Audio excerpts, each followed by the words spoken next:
We got a lot to get into. The winners and losers of the NFL Draft Lottery. And yes, to the victor go the spoils. And Victor Wembanyama, he is the spoils. He is the prize. And looks like the San Antonio Spurs. Hey, the rich just get richer. The lucky San Antonio Spurs, because Lady Luck loves her some San Antonio. We'll get into that coming up in this segment. Also, John Morant making a statement. Adam Silver also making a statement at the NFL Draft Lottery. We'll also get to the Nuggets. Big Game 1 win over the Lakers at home. We got to talk about that. We'll also get into Rojo. There's big talk about Roschon Johnson with the Bears, that he may end up cracking the starting lineup. We'll discuss that. Bijan Robinson talking about his role with the Atlanta Falcons. We'll also go deep behind the burnt orange curtain, courtesy of my man Jeff Howe over at Horns 24/7. We got audio of Steve Sarkisian and Rodney Terry from the Texas Fight Tour. We'll get into that as well and discuss Pro Football Focus showing a lot of love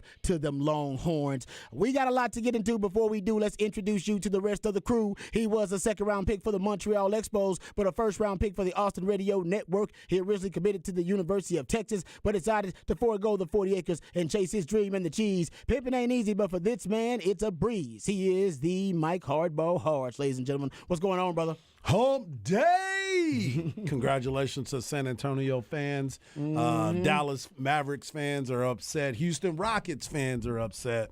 But Patrick left here yesterday. He was doing everything possible to get that number one overall pick, and he got it. Congratulations to the San Antonio Spurs.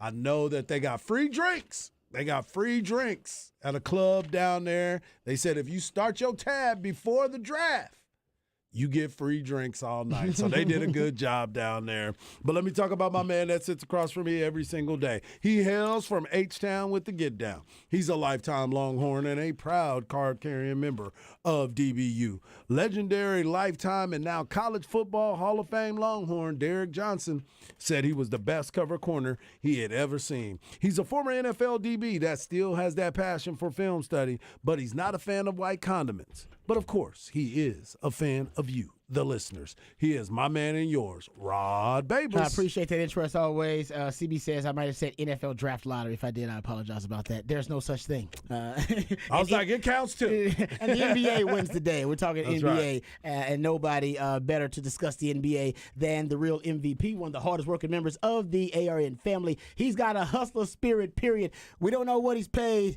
We do know he's underpaid, and he is a proud San Antonio Spur today. It's Patrick Davis, y'all. What's going on, brother? Is that good? Is number one pick good? Is that a good thing? Congratulations, man. It is when you are not very good the year before. Oh. It is very good when you're not very good. Well, hell, they only missed the playoffs like 8 times as a franchise. Yeah. And they've only ended up in the lottery 6 of those 8 times. And half of that damn time, as we discussed yesterday, they're the luckiest team in the NBA draft lottery. There you go. And now they get the number one pick again. So 50% of the time when the Spurs are in the draft lottery, they win the draft lottery. They get the number one overall pick. Yeah, we're pretty good. Unbelievable. So, it pays off to try and win games and not tank every season. Wow. These other teams tanking every year. Man, it is. I can't. It literally is unbelievable. Like It is how unbelievable. It happens. No, I really was not expecting it. Yeah, I don't even know if you were expecting it. You'd have been a lot more cocky on there. I was expecting. Honestly, yesterday was me saying, "Man, I really hope we don't fall." Like Detroit, that's what I didn't want the Spurs to be. Yeah. I didn't want the Spurs to drop to 5 and be like, "Oh man, we're like kind of in that area. We're getting good players, but not game changing." Right? It's not ideal for the Rockets. It's not terrible, but it ain't ideal. Yeah, I mean the Rockets They're are still the top 3 picks for me in this NBA draft. Number 1 is clearly head and shoulders above everybody else. Number 2 and 3 are both really good players. So I think Scoot Henderson and Brandon Miller are both going to be really good players. So I think 2 and 3 are not bad. Once you get into 4 and 5, then it starts getting to more project stuff. Hey, did you hear? Do you hear him? You hear what he's talking about? He's over here. If you were number 2 or 3, you did okay. Hey. But you know what? We got number 1. They got him. We got number 1. I'm just going to be over here watching Victor highlights for a while. And honestly, I'll say this though. It is real, and we got sound from Victor Wembanyama from Wemby, who That's affectionately what It San is his, Antonio by the way, Spurs fans it is call him. his social media handle is at Wimby. Yeah, I don't So know. it's At not Wimby. completely made up, but it's No. I know. I think because all great NBA players, nobody calls them by their full name. yeah. They Well, you usually end had up at- Timmy, and now you have Wimby. Yeah, there you go. Yeah, it's just, but it does seem to be serendipitous that the Spurs have had a kind of special connection with French basketball players. Tony Parker being Pacquiao. the most prominent of those. Tony Pacquiao. Exactly, and Tony Parker was on the Victor Wembanyama bandwagon before a lot of folks, because he played for the team that he owns over there. in He France. did. He and his posted. brother. He posted a picture today of a young Wembanyama in a Tony Parker jersey, Yep. the Spurs jersey. Wow. Yep. Yeah, so Tony Parker's been preaching the gospel, all right, to a young Victor Wembanyama about the Spurs culture and everything. And I will say this, for the NBA, really for Victor Wembanyama and for his development as a player, he couldn't have ended up in a better situation when you talk Right. about coaching and culture. Yeah. In today's NBA, I mean, the Spurs still got that because they still got Pop there, and they still keep a lot of a lot of the figureheads around, because Tim Duncan's he's around. He's not he's not heavily involved hands on, but he's around. He's on the around. periphery of it. He's around more when the cameras are not around. Yeah. Then Tony Parker lived there. Tony Parker's still around all the time. still He around. still has a place in San Antonio. Manu Ginobili's still around. David Robinson is clearly still around. Right? They're still around. Sean Elliott's still there. They're still announcing- engaged. They're still around the the organization. George Gervin's still there. So it's amazing. So I think he honestly, for him and roll. for his development, not for everybody else in NBA. This sucks for everybody else, but for Wemby's development and for him basically having the best chance to reach his ceiling, which everybody's saying right now is the next LeBron James. This is the best place for him. Fewer distractions, you know what I mean? Like it is the best place for him. It is, and they got a connection. Like I said, even he talked about it. Apparently, he wanted this. Yeah. Apparently, this is what he wanted. Let me tell you, that was honestly just as good as getting the number one pick. Was watching the highlight of him reacting to it, Yes. and being excited. Because Amazing. when you're in a small market team, any of those teams, you always have that thing when you see that you're who you're getting, and you want to make sure that they're excited to be there, and you don't get the person who's like, oh man, you're like, oh god, this guy may have to be traded. This guy, like, he ain't gonna be here long. But Wembanyama seems to be very happy. We got two bits of audio here that Patrick is referring to. The first, let's save the Brian Windhorst one. Let's do that one second. Let's do the one where they have him on the Zoom call or whatever, the video kind of interview there. And it is, if you're a Spurs fan, I mean, it'll give you chills. I mean, it is that. If you're a true Spurs fan, I felt it a little bit, and I was like, damn, wish I was a Spurs fan today. And I've never said that before. I was going to say, did people actually hear you say that, I'm Rob? serious. I think a lot of Spurs fans are like, damn, wish I was a Spurs fan. And it feels real good to be a Spurs fan today. Here is Victor Wembanyama after the Spurs got the number one overall pick and won the NBA lottery. And this is over a Zoom call and him describing his feelings. Here it is.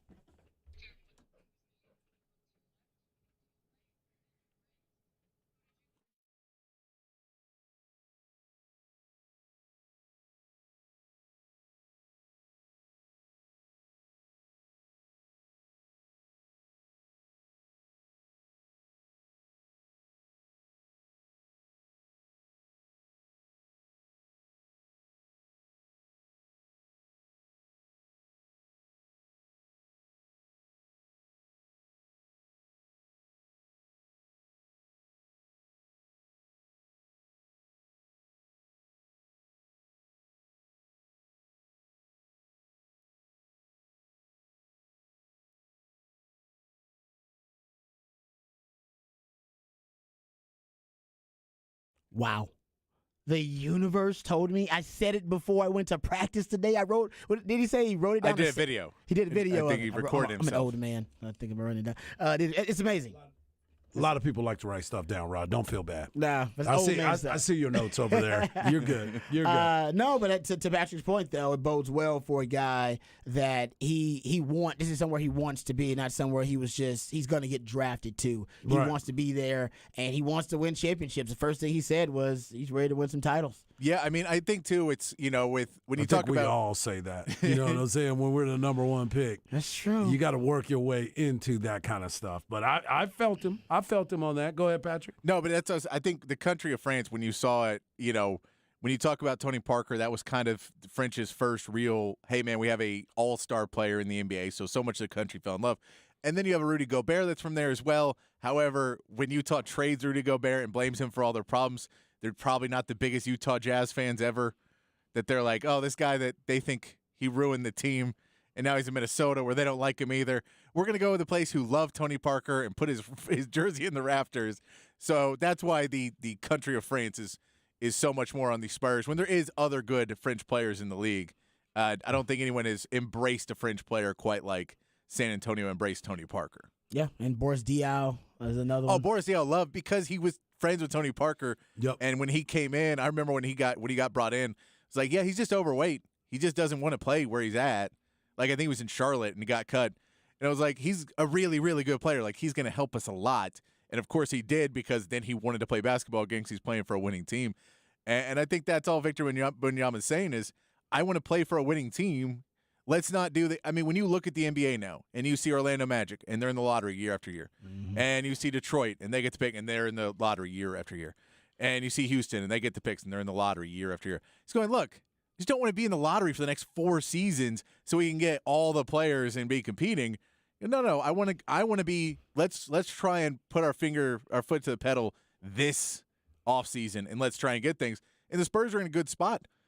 I think they'll have roughly $40 million in cap space. Now, you do have to re-sign Trey Jones or figure out what you're going to do with Trey Jones in that.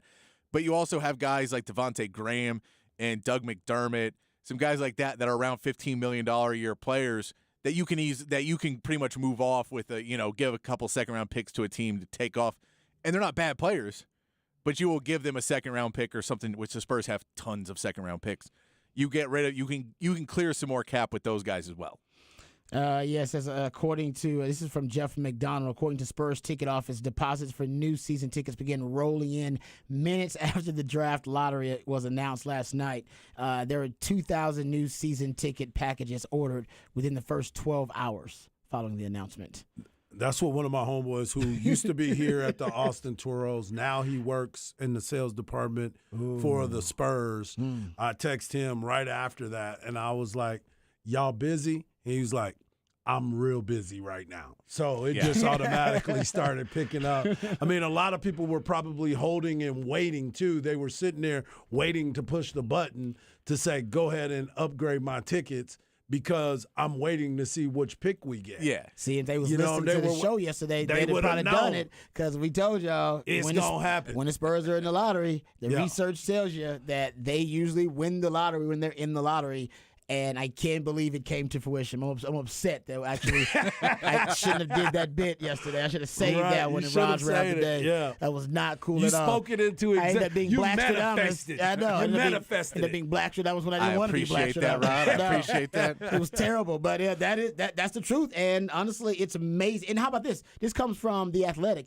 It said, this is from Fred Katz. He said he just emerged from last night, around right after the draft lottery was announced, and they won it. He said, just emerged from the drawing room of the lottery where San Antonio didn't just win the first pick. Spurs got drawn 2 more times in the lottery, so they had to redo multiple picks. Destiny was on their side tonight. They were even luckier than they actually ended up being. Yep.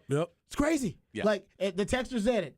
The Spurs don't often call on Lady Luck, but when they do, she comes a-calling. She comes a-running. Yep. She comes a-coming, man. She's coming. And I was trying to think of other examples of in any pro sports where a team has gotten that lucky. In baseball, it's hard to do because draft picks you don't get an immediate impact from draft picks like that. So there is a chance where you could get multiple picks in a row, but not just over 30 years. It's like, no, we fell into the right draft every single time. Wow. And you look at it, it's not draft, but it would be like if the Packers fall into another quarterback in this year's draft or something like that, and you'd be like, oh, they went Favre, Aaron Rodgers, and they just always have a guy. Yeah. That's about as close as just constantly being able to recycle premier players. Totally agree. As I think you could find, and that's what the Spurs have been able to do. And basically you have a couple down years, which is you need it because it's to replenish the team. So now you got good young players like Keldon Johnson and Devin Vassell and Trey Jones and Jeremy Sohan, who I'm not a huge fan of, but hopefully he'll be better next season.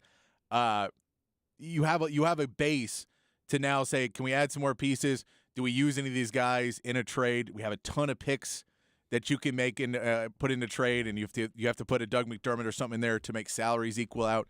You have a lot of options to try and bring this team up to a higher level pretty quickly. Now, I don't. You're not saying championship team in a year or two, but you're talking getting in that play-in, playoffs, yeah. that area. You can get back into there pretty quickly because if you're healthy, then this is a team that could make some moves. Man, the city of Houston got screwed up 2 tanks. Come on, man. Come on, man. Sometimes when you tank, it's not a good thing. Y'all got Ime, though. Y'all got Ime. Ime's going to be a good coach. He's going to be a real good coach for you. But here's one of the things that I keep looking at, too. You know, I keep sitting here looking at this Spurs getting the first pick overall. Number one, I've talked to a bunch of people that are ready for Pop to go. I've never asked you this question, Patrick, and I've been waiting to ask you this, and I'm going to put you on the spot. How do you feel about the Greg Popovich situation? Because I know there's some that are like, man, it's been way too long. He's been here for a great run. Now he's probably going to be there till he's 90 because he's got another great player. Greg Popovich will retire sooner. I think he wants to find his next guy, and having Wembanyama will mean that it's much easier for a coach to stay on board. I think in this last few years, there's been the period where everyone's like, well, what do you want me to take over? You want me to take over, and if I don't win, I get 2 seasons of tanking, and then they fire me, and that's it. That's my coaching career because I'm now toxic because you couldn't turn it around. Because now Pop I think it's a little bit easier that he'll step back. He's not a guy that I don't think will relish in it till he's 90. Because I think at a certain point, I think he was going to retire a couple years ago when his wife passed away. Yeah, and it was really all he had left, and so he didn't want to give him going too. Yeah, I don't think he wanted to give it up then, but if he finds the right person to take it over, I could see him doing 1 or 2 more years and then probably moving away from it. It won't be Becky Hammond. It possibly still could be. It still could be. I don't know. Because she's a bully now? Well, like I said, she's a little controversy going on. Just throwing it out some there. people look at Pop as a bully. Yeah. Well, Pop he's a bully with championships. She won the championship last year. Some reporters were talking about it. Some reporters for the Spurs, and they were like, wasn't it nice when Pop was so nice when they weren't really competing these years? Like, guess that's over. Pop's going to be mean again. You're right. That's true that. No question. But I'm with you. I don't know when he's going to leave. I know. And I know that people get tired of him because there's a lot of fans who have either politically don't like him or people that just – for whatever reason, have no concept of how sports work or NBA, and they go, no, just fire him. You go, well, who do you want to get? No, just fire him. Well, that's not an answer. Well, you look at what's happened to guys that have just won championships, then they're looking for jobs as well. So that's why some of the people that don't forget, I was on radio in San Antonio for a little bit, and a lot of people were like, we need to get him out of there because of this and that and all this other stuff. And that's why I was kind of wondering, because you are our resident Spurs fan. No, I was just kind of curious to where you are in the Pop, when you time spent on this at this team, and now it's something else.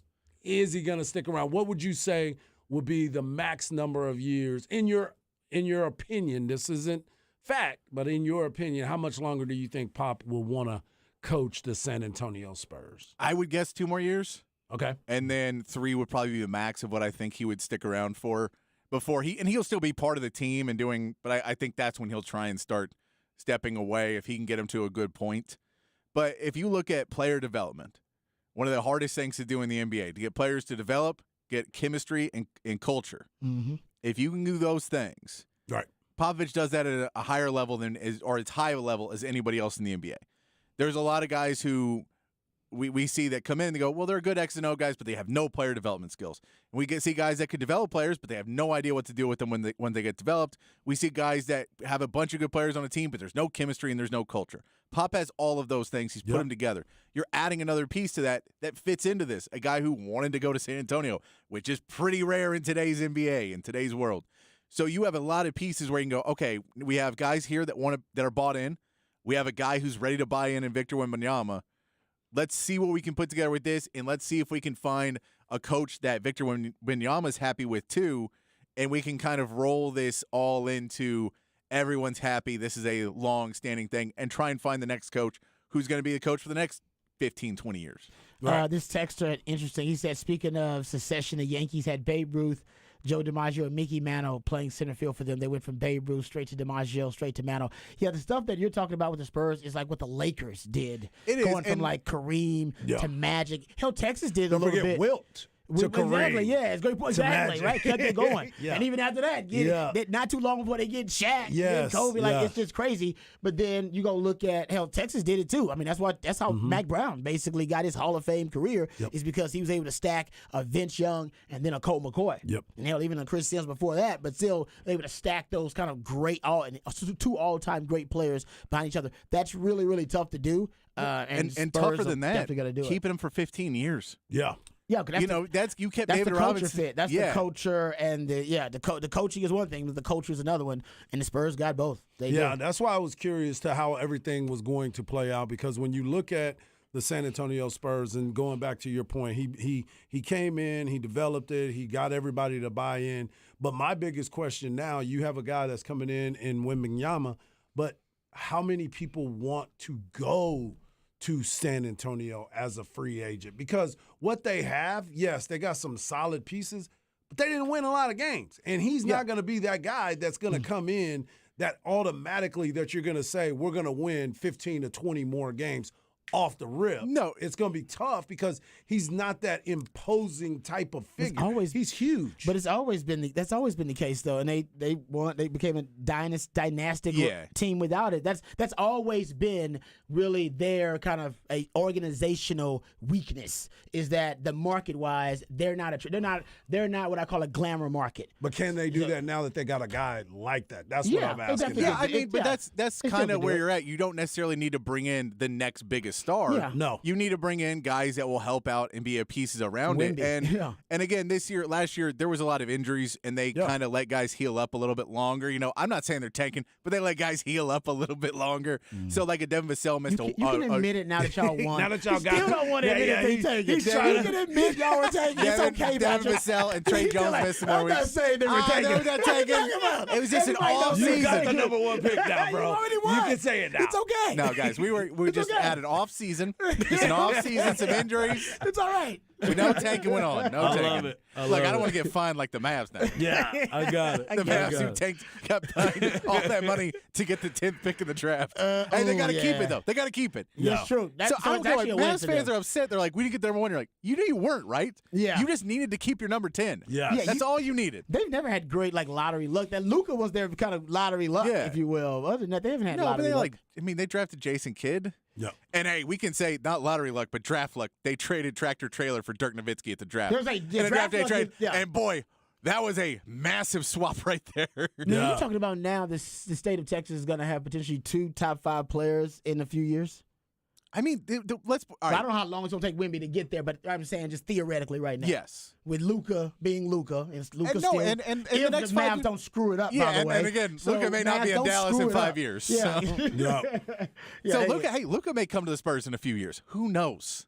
Oh, I'm saying- Yeah. man. I just wanted to make every Mavs fan Yeah, really you just- mad. See, that's that. He's feeling himself today. Yeah, yeah. He didn't want to admit they were Oh, that taking. mug but had he his took a chest all shot at- posted out took earlier. a shot at the Yeah. Mavs fans out there. I love it. But No, no, but I mean, and look, and honestly, and then you're going to go to Houston that now is going to have Jabari Smith with another year in the system, Jalen Green, who's a really good player, and either Scoot Henderson or Brandon Miller in there as well. That's 3 really good young players to build a core with Ime Udoka.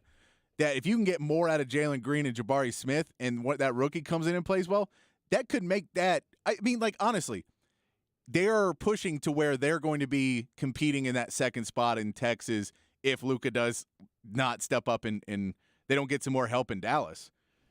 That team in Houston's going to has some good players. sounds like Patrick is taking pity on us. a Oh, little man. bit. Hey, hey, You know, it he's sounds trying to be that. so He's smooth like- with he it. looked at me. He's like, "Hey, Rod, he's trying to look at me in my eyes." Like, "Hey, man, it's gonna be okay." Hey, Rod, don't worry about it, bro. Y'all I gonna- know you guys have done good. You got Ime. You got Ime. He's going to make chicken He's salad trying to out pump of me it. up You know now. what I'm saying? Hey, don't worry. about You're still it. a Texans fan now too. So we'll go through that together. We're still brothers in our Texans fandom there. I love it. But no, I mean, this is amazing what the Spurs did, though. Speaking of the Houston franchise and how they've messed up the tanking, the Texans did and the Rockets did as well. And it wasn't all the Rockets' fault. The Rockets, they did a much better job of tanking than the Texans, but you only have so much control because it is an NBA lottery. But so the Spurs, I saw this, it's interesting how they put this. Spurs essentially, when they decided they wanted to tank, I know Patrick wants to use a different term, but They had an off year. when they traded DeJounte Murray, all right, and traded him away, essentially traded that was last summer. Yeah. And that trade basically that got them to the point where they're bad enough to get up into the lottery because they didn't really have a star to build around.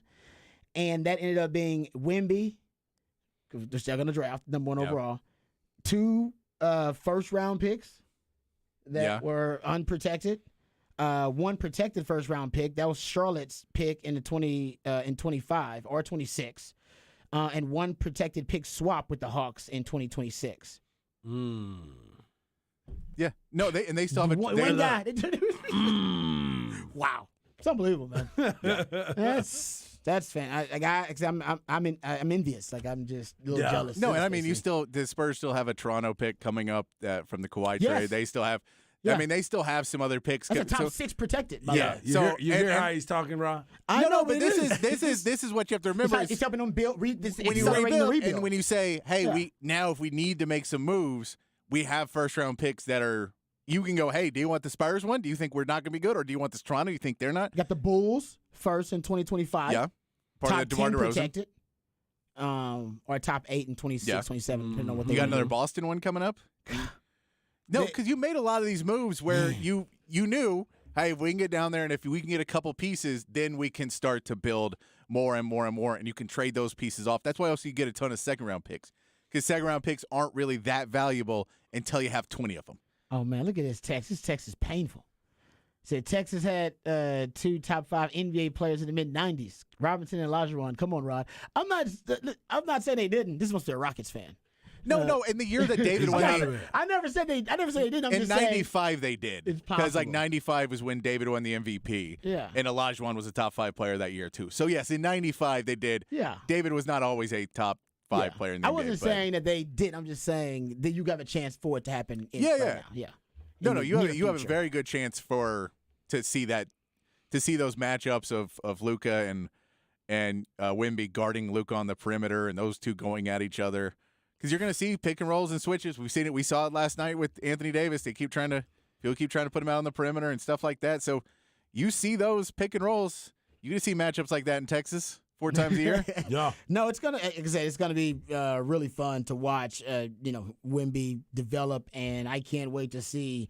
Man, he's gonna now those tickets for the Moody Center, those Spurs games. I know when they play down here. Wow. Now they just went up. I was already trying to get some. I was gonna say Didn't work out. Just, I don't even know what the schedule looked like. Oh. My son yesterday, he comes home from practice. He goes, "Hey man, do you remember those tickets that we had for the game this past year? Do we get those back?" And I was like, "No, man, we don't get those back. We got to make sure." He was like, "Because I think we got to go to those games now." I was like, "Of course, now you want to talk about it." I want to see him too. I'm gonna lie. I want to go. I'm trying to make plans to try to get to a San Antonio Spurs game. Yeah, it's been a while. But that's the beauty of being able to get Road a generational trip. talent. Yeah, no doubt. Texas also says Niner minor. Don't forget about Duncan versus Dirk. Yep. Two top 5 there was some years where Dirk was up near around there. I totally agree with that. All right, we took a lot of time there talking about the Spurs and their NBA Patrick got a lottery tear victory. in his eye right now. He's so He excited should, about man. it. Like Ric Flair at the '92 Rumble. Exactly. The tear in my eye. I bet he was wooing like Ric Flair when they won that damn He thing. was. I was shouting around the office. I could not. I really couldn't believe it. I was like, "That's not gonna Neither happen." could I. When the Rockets Neither got could I. the 4, I was like, "No." When Detroit went to number 5, I was like, wow, oh wait, we're in it. There's a shot. There's and then when shot. the Rockets got 4, I was like, "Oh no, don't do this. Yeah, Don't do it. it Don't was do gonna it." happen. Hey, did you see? And my conspiracy theory, it came down It to. almost came. I know that was it. I was like, oh man, I thought about you at that time Unbelievable. too. I'm like, man. either I'm winning the But then- lottery or I'm right. Everybody knows, exactly. Yeah. Everybody was too busy freaking out to worry about conspiracy theories that the Spurs were gonna get the number 1 pick again. Yeah. And I was like, no. No. They can't keep doing this. By the way, I did see an article today that said it cost Michael Jordan $500 million. That they were saying the valuation, because he got the number 2 instead of the number 1, $500 million is what they said. I can believe it. Yeah. Yeah. You said this last night. The Spurs don't often call on Lady Luck, but when they do, she comes a calling. And I was like, and she answers. Man, that she mother got does. the answer Every again. time. They've been in the lottery 6 times, the Oh, my modern goodness. lottery, NBA lottery, and they've won the number one. Won it 3 times, half the time. And by the way, Texter, I did not forget about the quadruple double David Robinson had. I think he had a quintuple double, or he was close to one at one point too. Yeah, but I had an action figure with the quadruple double stats on it with the David on. I had that. The Dream has some of those freaky stats about the quadruple doubles too. I went deep diving rabbit holing about that one year. All right, that's enough about the Spurs. Yeah, we're done with them for the rest of the day. No, we're gonna talk about them again. They're like the biggest story in sports right now. We're gonna talk about them again. We'll also talk about the Nuggets beating the Lakers. So as a matter of fact, we'll do that next segment. We'll just kind of bump our other topic. Yeah. It's a little evergreen, and then we'll dive into the Nuggets beating the Lakers coming up next right here on Ball Don't Lie. 104.9 The Horn.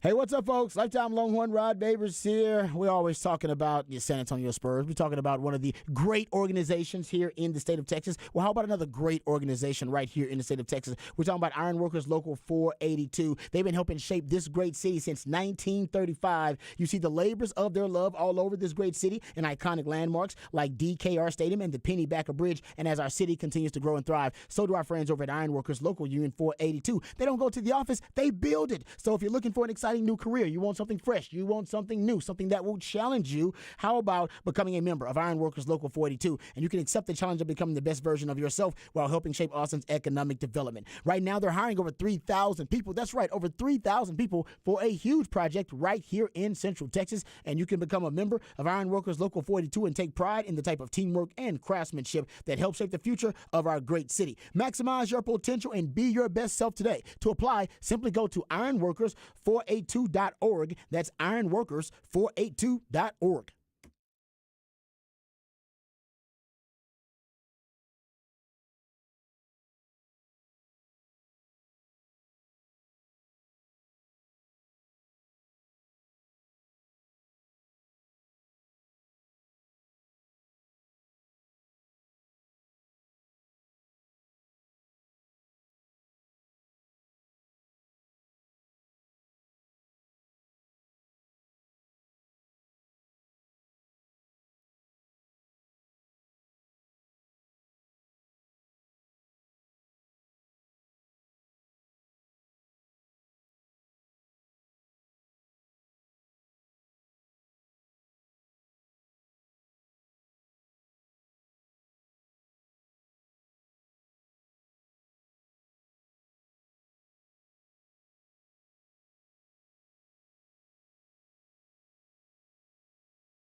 Welcome back to Ball Don't Lie, right here on 104.9 The Horn.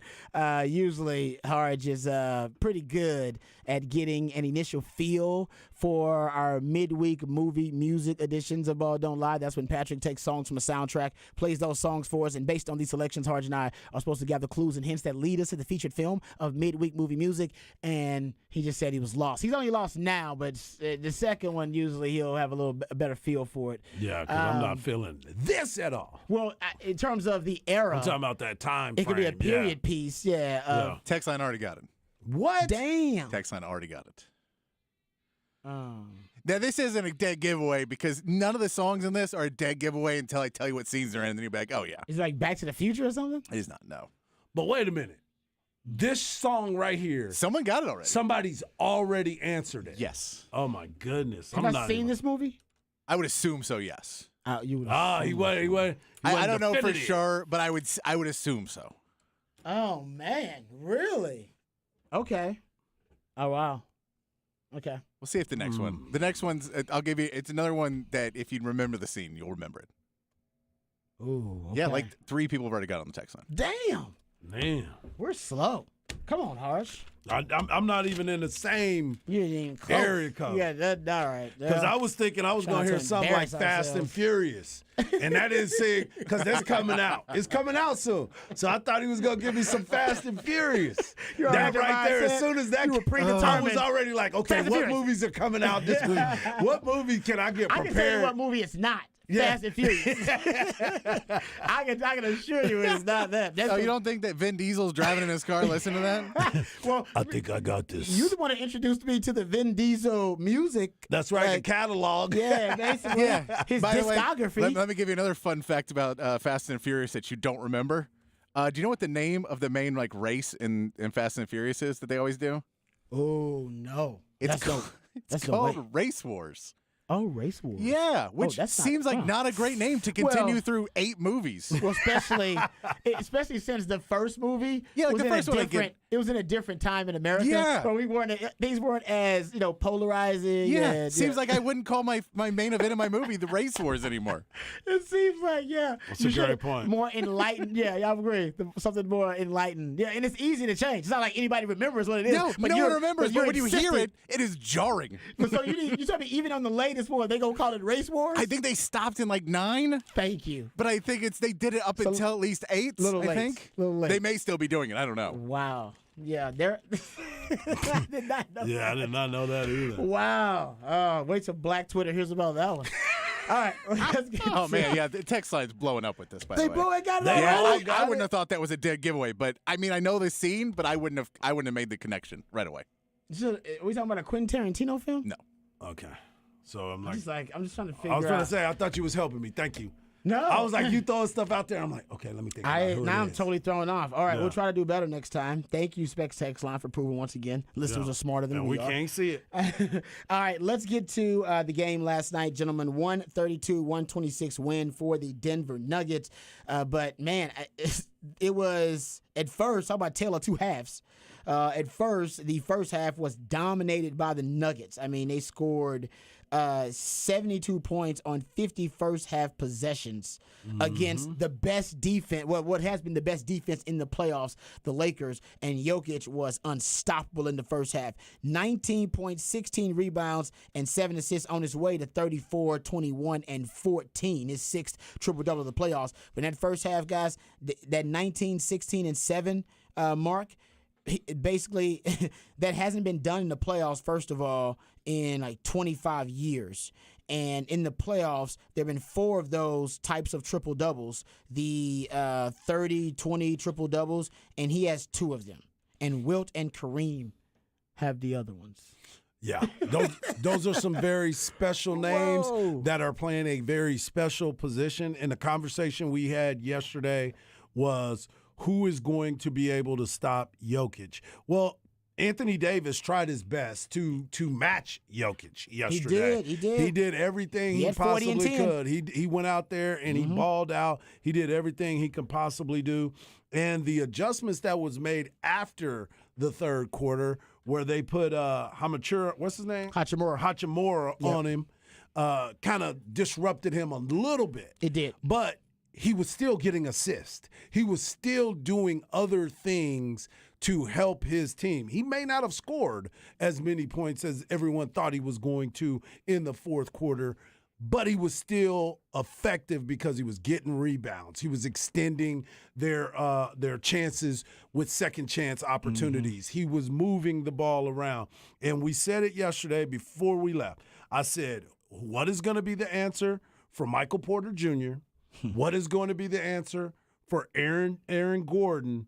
But the biggest name that was out there was Kentavious Caldwell-Pope. Oh, yeah, he did. And the way that he was able to knock down threes. And Patrick said this. Are they going to be able to shoot threes at that high of a clip? And they decided to let y'all know, yeah, we're going to shoot threes at a very high clip. Both teams did. Yeah. Both teams shot over 45% from Yeah. three. Yeah. Which is crazy in a playoff game, especially when there was really good defense in a lot of this game. But part of that good defense was allowing some open threes because you're covering over and you're trying to go over the tops of screens and you're switching off. Yeah. So some threes got open and guys were sinking them. And I loved all my Lakers friends were like, man, if Denver doesn't hit these shots, I'm like, y'all are shooting 45% too. You don't get to say if the other team is like, yeah, if you shoot 45% and they shoot 20, you'll win. But I mean, all in all, I think Lakers made some good moves. I was really impressed that they stuck with, fighting back in this game as many times as they did in that fourth quarter. Smoked at one point. Because they kept getting out of it and then fighting their way back in. And we know with LeBron and AD, especially on the road, there's been times where we've seen them kind of step back and not try and engage, and they never did that. I agree. They But we talked about on the show yesterday about Rui Hachimura and letting Anthony Davis be a roamer by Rui Hachimura playing onto Jokic. That's what they did in the second half. Put the big body on him. That was probably the biggest switch in the second half, was putting a body on him. And now you have to wonder, can Hachimura play 40 minutes a game guarding Jokic, 35, 40 minutes a game, and not get into foul trouble? And then add 17 points. But that's the points is not even I'm like, you just need to allow Anthony Davis to be a roamer. I know, and that's then added bonus value. It to is. Get that from him. And so to have all of that, to play at that level consistently throughout this series, I mean, Mo Bamba's been hurt. He hasn't been able to play. If I'm the Lakers, I'm trying everything to get him back on the court just for 7-8 minutes a game. Just a breather where we can put in Mo Bamba and just body up Jokic for a little bit. It's all we really need is just someone to put a body on him so Anthony Davis can free reign and we can basically shut down anything in the paint, because both these teams are not going to shoot 45% from the three-point line the entire series. And when those stop falling for either team, they're going to have to go inside. And if you can play the defense that the Lakers were playing, it will start to shut it. It will shut down the Nuggets, and the Lakers will be able to steal a game. The biggest failure, too, was D'Angelo Russell did not come to play yesterday. He was awful. He was minus 25 on the plus minus. He had 8 points, 0 rebounds, 3 assists, 4 of 11 from the field, and 0 for 3 from three-point land. Didn't get to the foul line, didn't do anything, played 26 minutes, and Dennis Schroeder either. So if you have those two guys who you expected something from in your starting lineup and you lose by 6 points, those guys combined for 14 points total. Yeah, that's what basically got him in trouble, and that's on Darvin Ham. Yep. Because he started out with that 3-guard lineup, Yep. and it blew up in his face, led to them off to a really sluggish start overall. Also, they just didn't match the energy that the Nuggets had in the first half, and the Nuggets were just hot. I mean, they were smoking hot in the first half. The adjustments that were made to put Hachimura as a body, as you guys just mentioned, on Jokic, and then allow Anthony Davis to be the help defender or the roam defender, that seemed to be effective and discombobulate the Denver offense a little bit, or at least their offensive flow a little bit. But it was just too little, too late. The hole to dig themselves out of that 21-point hole they had to dig 21. themselves off, and 14-point hole they had to dig themselves out of in the fourth quarter. And give it up for Austin Reeves, man. He had a nice game, 23 points. He played well. Yeah, that really helped him out. But yeah, that coaching move. So Darvin Ham's, he made one bad coaching move to start out by having a 3-guard lineup to essentially start out the game. But then on the flip side of that Hachimura move to put a body on Jokic, it got him back into the game. They just didn't have enough late. LeBron James, listen, I love me some LeBron. You guys know we're a pro LeBron show here for the most part. Yep. In clutch time down the stretch, LeBron was not the most clutch that we've seen him down the stretch in this game in the last minute or so. Well, that shot that he took with 45 seconds left, that was the flattest three-pointer I've seen LeBron take in a very, very long time. He's actually been doing well from three-point range, right. too, lately. This season was his best season, I think, from the three-point range. But that shot right there, I was like, okay, attack the rim. They're going to foul you. They are going to foul you. And the fact, too, Schroeder and Austin Reeves were hitting their three-point shots. And he just took it on that possession, and I was like, no. And then he shot a line drive. And then that other possession, right where at the very end, where he got the ball in the paint, he made a move, put the ball between his legs. I thought he was going to spin off of Jokic, but great hustle play by Jamal Murray to come back and poke it out of the way, because he was getting cooked on the switches on the pick and roll. That was not a good look for Jamal Murray, but that's another thing that you can see that I hope, if I'm a Lakers fan, that Darvin Ham says, you know what? We've got to make sure that we continue to attack Jamal Murray because he cannot play defense when you're switching. No, and I mean, I will also say they need to figure out you got to give a little bit more shot to your bench when you're in Denver. Yeah. You can't try and play an 8-man rotation. Yeah. You can't try and play LeBron 40 minutes a game in Denver. Because elevation is going to kill you. We saw basically everybody said it's going to be a slow start for any team going into Denver. You hope that in game 2 you're a little bit more acclimated. You've been there. You've had some practices, so you're a little bit more acclimated by the time you get to game 2, so it won't be such a shocker. But when you're coming back in game 5, and if it goes to a game 7, then you're going to have those, again, getting your legs back just because you're not as used to it. Man, I thought Vanderbilt was going to be a part of the success, and he didn't do anything. No, and Malik Beasley, who played a lot during this season, was not seen. Lonnie Walker's basically taking his remaining minutes. Yep. There's guys that are on that bench that you just go, you have to give them a shot and see if you can get anything out of anyone on the bench to give you 7-8 minutes, 5 minutes even. If you can piece together 8 minutes between a few guys to just give a couple minutes rest so that LeBron isn't gassed at the end of the game. And look, Jokic was gassed at the end of the game too. Well, that's the other thing Lakers too. made a run. Yeah, that's the other thing too. I'm sitting here, if you're going to go out there and try to get physical with the Joker, why are you not putting Tristan Thompson in there? Let him go in there and use up all them fouls. If you don't want to use them, to your point, put him in there, let him get some run for 5 to 10 minutes and get him out of there. Just tell him, do not shoot. Yeah. You're not allowed to shoot. I just need you to go get me a rebound, look for the outlet, and not let Joker move around. She's got to be really strategic, though, because it makes you so easily defendable on offense, right? Yeah. You can just because if he's not even a threat, so you're basically playing 4 and 5. Yeah, well, they were doing that. But, again, to your point, Jeff Green, who is normally a more efficient guy and more physical basketball player, he didn't do anything for the Nuggets yesterday. So that could have been your matchup. That could have been the time to do it. Yeah, when you're looking at it and saying, looking at the flow of the game, you're looking at the people on your bench. They should be coming to you and saying, hey, now's the time. Put them in there right now. Let them go out there and get a 90 run. 90 seconds. And then get one of the players out and then send the rest of them back in there. I mean, it was a chess match, and last night, for the most part, they were not playing the right game of chess because they were getting cooked. Yeah, and when you get a 21-point deficit, I know it's gonna exhaust you to try to make that run to catch them. Yeah, and I mean, and then you throw in for the Nuggets that you missed a game where their power forwards, Jeff Green, and which hard to say, and Aaron Gordon did not have great games. No, they really tried to make them shoot and beat them, make them shooters, take them out of the equation in the post. They did. And neither one responded in a great way. Now, Aaron Gordon still plays some defense, but offensively, he just wasn't so much of a factor. They need one of those guys to step up and hit some shots for them because, again, if you hit those, if they can stretch out that 4 position and they get shots, and it makes the Lakers have to guard that instead of helping off, because again, that was Anthony Davis's guy basically. Mm-hmm. Anthony Davis, they put Rui Hachimura on Jokic, have Anthony Davis helping off of Aaron Gordon, and they're putting Gordon too close so Anthony Davis can help out more and more.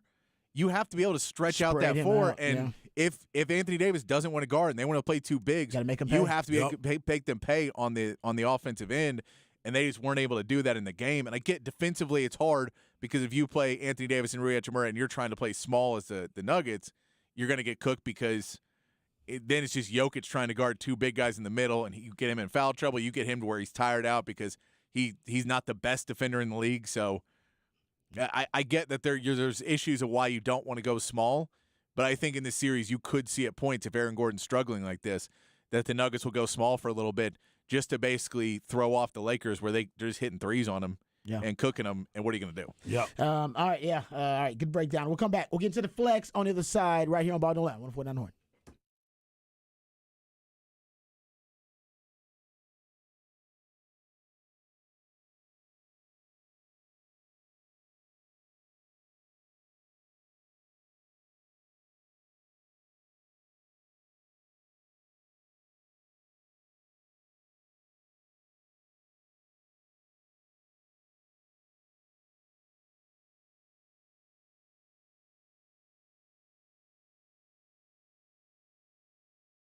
Hey, what's up, folks? Lifetime Longhorn Rod Babers here. Everybody knows that my favorite tequila, my go-to tequila, Hot Cat Tequila. The cat stands for cinnamon, agave, and tequila, and the recipe is just as simple and just as delicious. As a matter of fact, last night I had planned on celebrating the Rockets winning the lottery with some Hot Cat Tequila, and let's just say my plans were spoiled. Don't worry, I drowned my sorrows in some Hot Cat Tequila. It was just as good and just as delicious. You can enjoy Hot Cat Tequila as well. It is fantastic. It is a tequila lover's dream.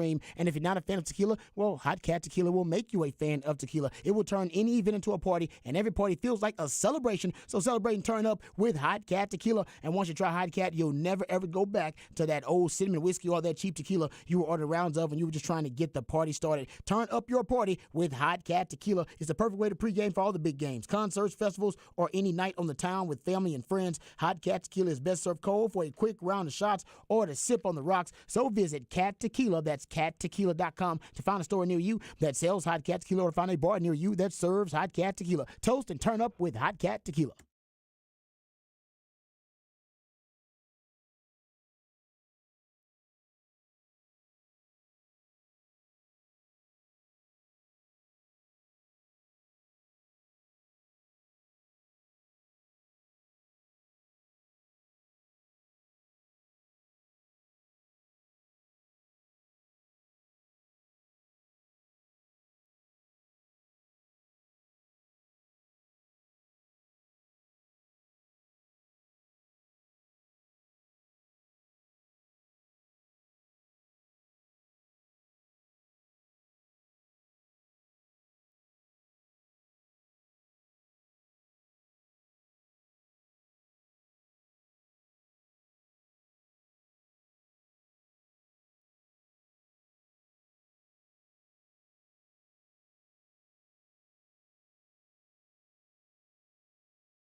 All right, welcome back to Ball Don't Lie right here on 104.9 The Horn. It is a midweek movie music edition of Ball Don't Lie. That's when Patrick takes songs from a soundtrack, plays those songs for us, and based on the songs that are played, Harge and I are supposed to gather clues and hints that lead us to the featured film of midweek movie music. Harge, you got anything? I have no clue. This is a random. I'm gonna throw out a Bronx Tale. No, not a Bronx Tale. No. How about Remember the Titans? Nope. Okay. No. I really don't think I'm even close to it. Then, all right, we'll probably get it. Oh, usually we get a softball. I mean, do. this one's around next what one you're at going to 5 get for a softball. This one's pretty softball. The next one is pretty softball, too. This one's a softball. I mean, as much for this movie as you're going to get. Man. I'm gonna be so mad. This is not Ray, right? No. I might not have seen the movie. It's hard to believe that you have not seen it at some point. Okay. All right. I like the music though. I do The too. music is great. It's not Ray, so It's not Ray. All right. is it Life? No. Okay. That's a good guess. I like that. Yeah. All right, let's get to the flex. FLXATX.com, FLXATX on all your social media platforms.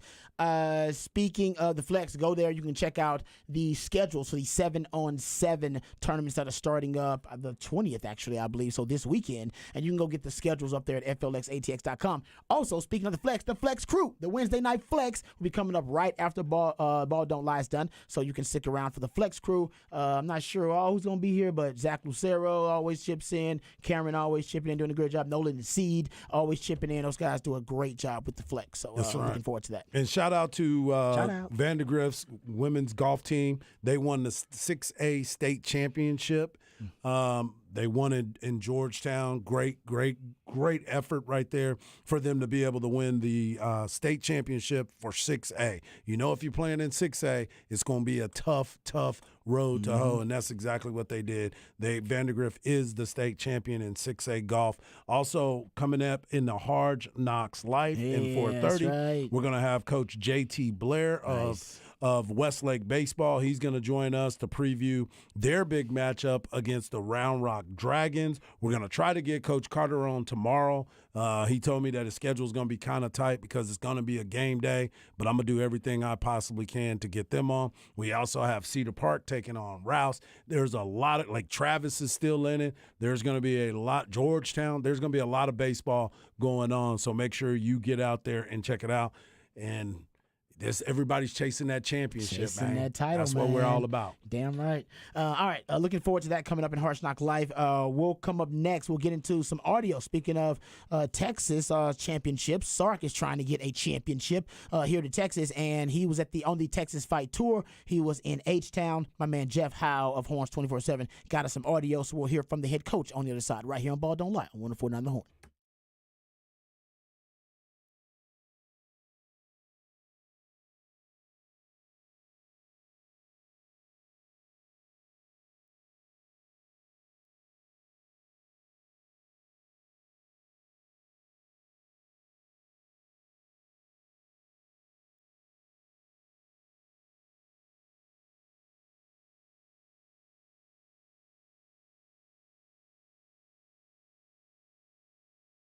Now's the time to be part of the Premier Rugby Sevens action. Come out and party with the PR Sevens for the Eastern Conference kickoff on Saturday, June 17th at Q2 Stadium. I'm looking at PR7s. PR7s, as it's known for short, is the rugby with the American audience, featuring a predominantly North American player pool that is competing in some of the best entertainment facilities across the country. That is why you got to come out to Q2 Stadium on Saturday, June 17th. Catch professional rugby at its best. See the team, headliners, locals, and the men's and women's Team Texas as they battle for a spot in the championship. Don't miss our Ultimate Fan Fest experience with fun, games, drink, music, and, of course, a lot more. It's all happening at Q2 Stadium Saturday, June 17th. Get your tickets today at PR7s.com. That is PR7s.com.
All right, welcome back. Ball Don't Lie right here on 104.9 The Horn.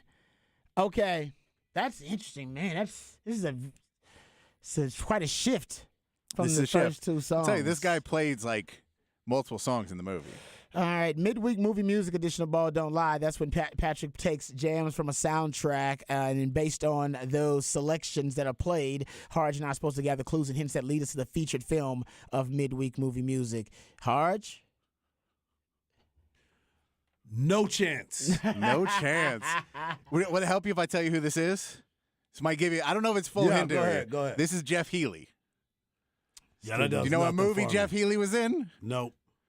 I probably couldn't tell you either. Okay, let's try and think of this. This may be music. He's playing in a bar, in a rowdy bar. Oh, Roadhouse? It is Roadhouse. Wow. He's the blind guy, right? He is the blind guitar player in Roadhouse. Okay. Throughout the whole movie, Jeff Healey. Yeah. I did Jeff not Healey. think those other two jams were in Roadhouse. So the first song Wow. is when the bad guy's driving down the road, like swerving all over, and almost hits Dalton at the beginning of the movie. Man. That's the song he's listening to. And the second one is the sex scene. Okay. These Arms of Mine is Yeah. when they're like dancing at the Yeah. sex scene with Patrick Swayze. Okay. You wouldn't have given us several clues. We'd have never even got close. to it. Right. I mean, I'm looking at it. it just- Everybody, we finally got back online, and everybody from the very rip, everybody's Roadhouse. And they knew Roadhouse. Yeah. It's a classic. Why is there significance for Raw? It came out in 1989 this week. Okay. Okay. Yeah. It's a classic. It's one of those ones that you're like, I have to assume you've at least watched parts of it because it's been I've on watched TV. the movie 1,000 times. I just never paid attention to the music, I guess. I've watched the movie. I haven't probably watched it in 20 years though. I mean, Yeah, it's never it's never not just, a movie you need to You're go not flipping back. through the No. channels. it's Roadhouse always on TBS. Roadhouse is not one of the movies that if I see on TV, I got to finish this movie. I got to watch the rest of it. Like, no, it's. I think never once that. I get to I the roll fight- right past Roadhouse every time. Once I get to the fighting scenes, once you get in there, you're like, all right, I'm just gonna. It's- Plus, I always want to see Terry Funk in it. Yeah, I know, but it's Yeah, because it's- you're a wrestling guy. Yeah, I want to Yeah. see Terry Funk in it. No, I appreciate what Roadhouse is, but yeah, I mean, it's not. I'm not talking about great cinema here. It has one of the greatest lines at the end of the movie from the dumb buffoon like henchman, where they kill Wesley, right? And then Yes. they all have guns, so they're like, it could have been any of us who killed him. And then the henchman comes out and they're like, well, who did it? And he's like, a bear fell on me. It's the best. No, it's got some spectacularly cheesy moments in Roadhouse, and I guess that's why Rips his throat out. It's so infamous. Exactly. Ridiculously cheesy moments, but that's what makes it so spectacularly beloved by people out there. That's why it's become an iconic film, just because now it's kind of a pop culture favorite. Yeah. All right. Good job to the text line. Yeah, Good job great getting job. that I one. didn't. Great job. We didn't come close to it. All right, you can always hit us up. You know the number to the Spec Text line, 512-337-3776. We'll get into some Sark sound here if we have time. We'll get into Rodney Terry sound as well. Thanks to my man Jeff Howard at Horns 24/7 because he dropped this audio to us. I bet they had it in case you want to hear more of it because it was a lot of audio. So we're not going to play all of it. We will be very selective about the cuts that we play, but I think you can hear more of it if you go to the podcast page and go podcast like The Tower. My man Jeff Howard was on there with Cameron Parker, and they actually went through a lot of this audio as well. So we'll get to that audio, and if we have time, like I said, we'll go Sark and Rodney Terry. But coming up in Harsh Knock Life, my man Harsh got a special guest for the people. That's right. We got our man, Coach J.T. Blair of Westlake, coming up to preview their game against Round Rock, one of the biggest games in the country, not only in the area, but in the country. Wow. Two highly talented baseball teams. In the country? Westlake, in the country. Yeah, Okay. no doubt. That's not hyperbole either. You That's not even playing. I'm not even joking. I This can is tell. one of the this is high level baseball that is going to be on display here in this area. All right. We'll get to that coming up in Hard Knock Life. All right, let's get to this Sark audio because there's a few bits of audio that I want to get to, and then we can discuss them after we hear from Steve Sarkisian, the head coach for Texas football. The first one is about the expectations for Texas football and the offseason, the kind of runaway hype train right now. And Sark's not trying to stop it. Right, Sark is all about the hype. He's all about the expectations because he thinks his team is really good. So I think they're asking him in this audio here about the expectations for the offseason and, talking about how much he likes this team and how this team is built. Here's Steve Sarkisian.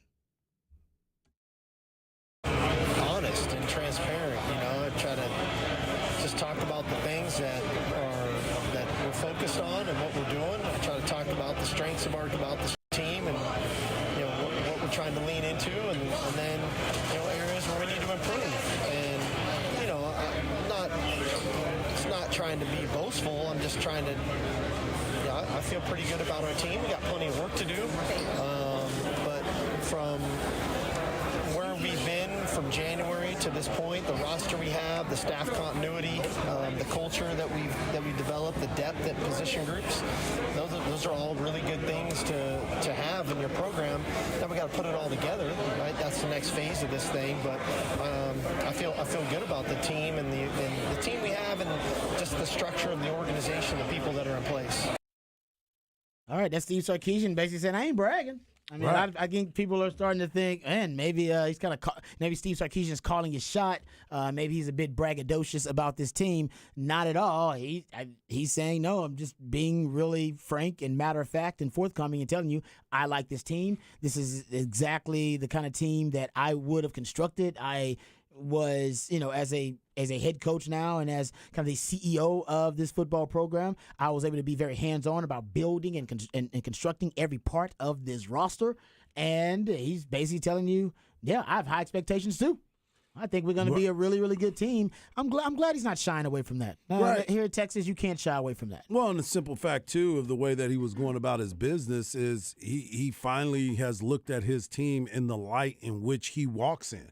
He's looking at it and saying, this is who I believe our team is. This is the point that we've been working towards.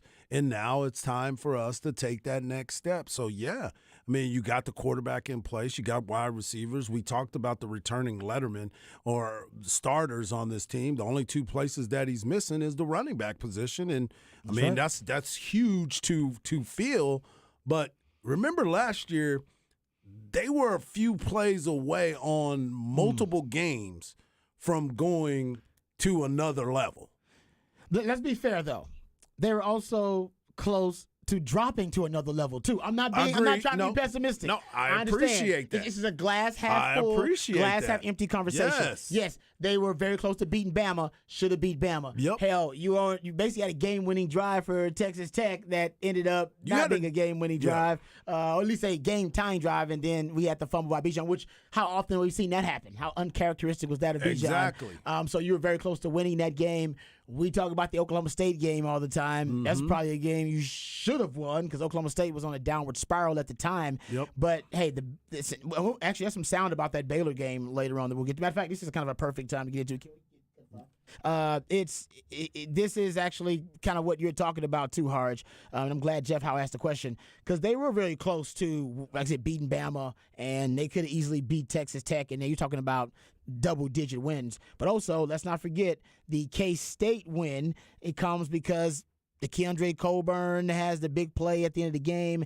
They don't start Will Howard. They start Will Howard after that, and then they go on to win the Big 12. You and I both agreed to start Will Howard in that game. Might totally be a different outcome. Game. Exactly. The Iowa State game. Listen, they couldn't. The Iowa State quarterback, Hunter Dekkers, that might have been his best damn game. He was dealing out there against Texas, and Texas really didn't find many ways to stop them. Remember, they're moving the ball late. That's Xavier Hutchinson is a drop touchdown away from beating Texas. But Jalen Ford makes a big play late, and Texas essentially rode Bijan and Rojo late in that game to seal it and put it away. And then the Baylor game, essentially Texas does the same thing, right? Bad first half, and then the second half they're able to ride Bijan and Rojo. So they were really close to being a double-digit win team, but also really close to being an above-average team. Right. But I still saw growth, though. I definitely saw growth, and just like you said, there was two different ways that this could have went on both sides of it. You probably are looking at a 10-win team going for 11 if things go the other way. Yes. And then you look at it the other way, you're also looking at a team that might have won 7 games. So there's so many different ways that we are going to view this. But for me, for him to have that confidence, I think he firmly believes in what he sees on this team. And he's also looked at the landscape of the Big 12. This is a perfect opportunity for them to seize the moment. You come into the Big 12 winning the Big 12 championship, you can leave the Big 12 winning the Big 12 championship. And here's the cut that I was referring to. Is cut 5 here, and he's being asked by my man Jeff, or at least one of the members of the media, I assume, about the Baylor game. and how they won the Baylor game, and then he expands on his point. Here is Steve Sarkisian. Well, I thought it was a good win because we found a way to win. And I think a lot of times when you're playing good people and good teams, you have to find a way to win the game. And you got to make those necessary adjustments in game to make that happen. And we weren't throwing the ball great that night. And we ended up, I think, running it 22 straight times. And we found a way to win. And that's not how every game's going to go. But I thought that was the most important message to our guys is, one, instilling the belief that they can, but two, finding a way to win. And that's ultimately what it's about. I go to the Kansas State game as well. That was a hard-fought game.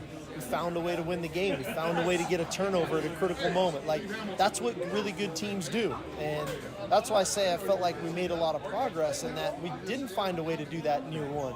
And we found a way to do it in a couple games in year two. Hopefully that starts to become more the norm. Totally agree. Great point by Sar. Yeah, exactly. Love it. That's a perfect answer to that question. Yep. And he's right. It's exactly what we discussed. They were right there. They were teetering on being a double-digit win team, but also teetering on potentially being a team that wins 6 or 7 games. But I think it was progress because they wouldn't have won those games, or they didn't, I should say, win those games in 2021, 2022.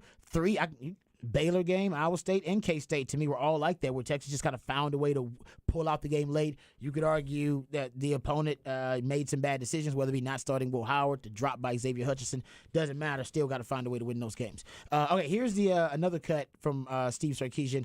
This one is about his philosophy overall, his philosophy of big humans, right? He wants big humans inside. He wants fast humans outside. And now that Texas is on their way to the SEC, here is Sark talking about how that philosophy lines up with the new ecosystem that they're about to embark on in the SEC.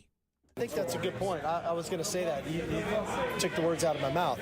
I think ultimately you get to this stage of your career of where I think you can stand firm on your 2 feet of knowing who you are. At least you'd hope so, and I feel like I do. And I believe in being big up front. I believe in trying to be the most physical team every time we take the field. And but to complement that, you have to have speed on the perimeter. And so that's just what I believe in. It just so happens that's kind of what's needed in that other league too, because of the way teams are built.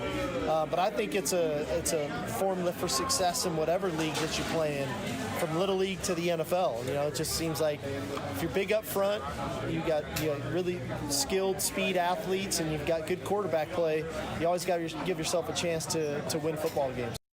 It seems pretty simple, Harj, but simplistically brilliant. Big, giant humans inside to give you the girth and size advantage, speed advantage outside, so that you can have the skill advantage in his offense. And it's pretty obvious that's what he wants, and that's what he's building. Well, that's the plan that you should have, and the way that he's gone about it, and the way that he's looked at everything.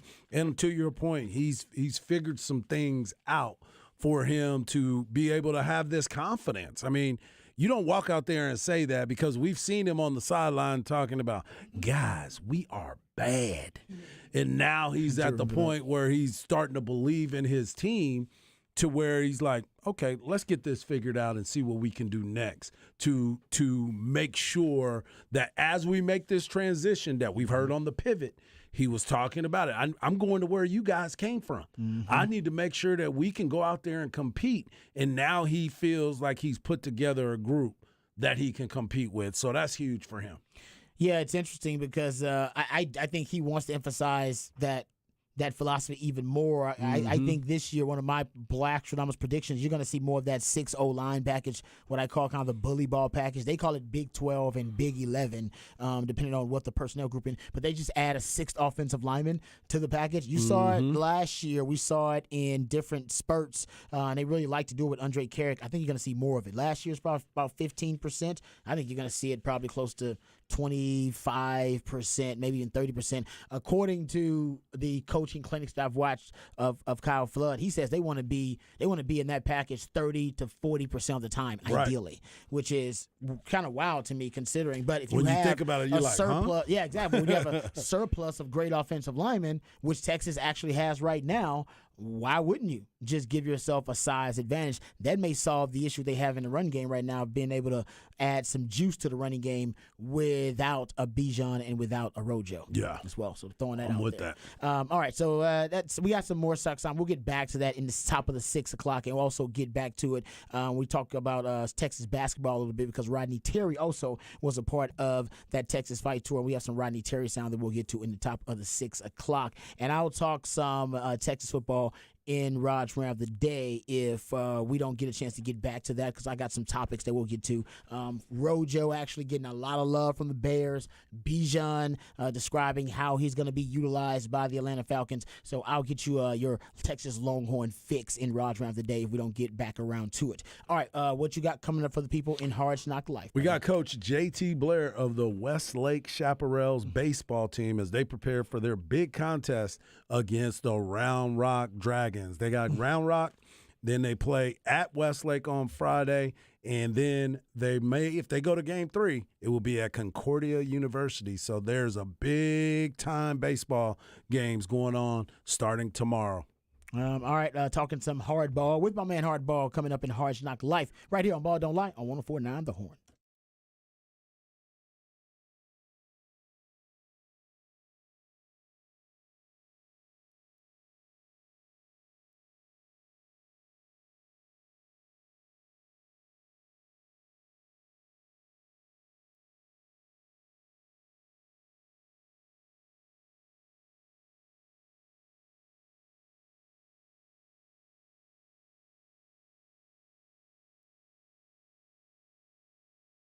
Mike Harge here for my friends over at Pest Wranglers. Go to pestwranglers.com so you can figure out whatever it is that you need for your pest control needs. Pest Wranglers is locally owned and a small family business that has been around since 2006, and its basic principle of great customer service leads to happy customers. Pest Wranglers won't even make you sign a contract because they believe that if they keep their customers happy, they will continue to keep them as customers. They got 5-star ratings on Google and Yelp, and of course, Angie's List. So Pest Wranglers also services most of the Central Texas area. And if you are needing help with mosquitoes, termites, rodents, or inspections for your residential or your commercial properties, which right now with this weather, there's rodents and pests all over the place. Mosquitoes will be around sooner than you think. So make sure you reach out and give them a call at 512-670-7808 or go to the website at pestwranglers.com.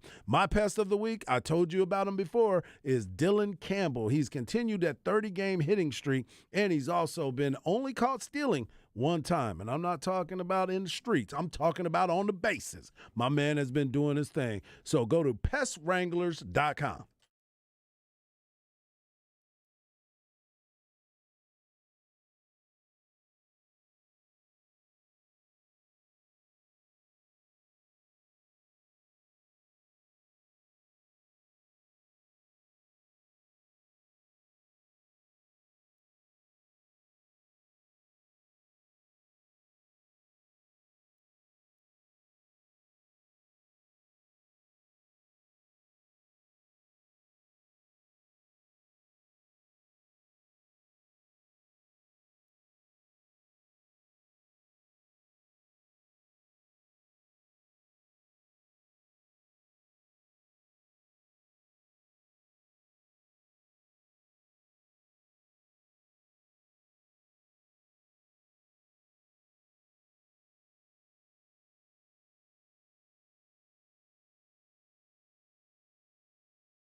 Welcome back to a midweek movie edition of Ball Don't Lie. And our midweek movie was Roadhouse, which had me and my man Rob Babers confused but I want to give a shout out to all the listeners because they all got it.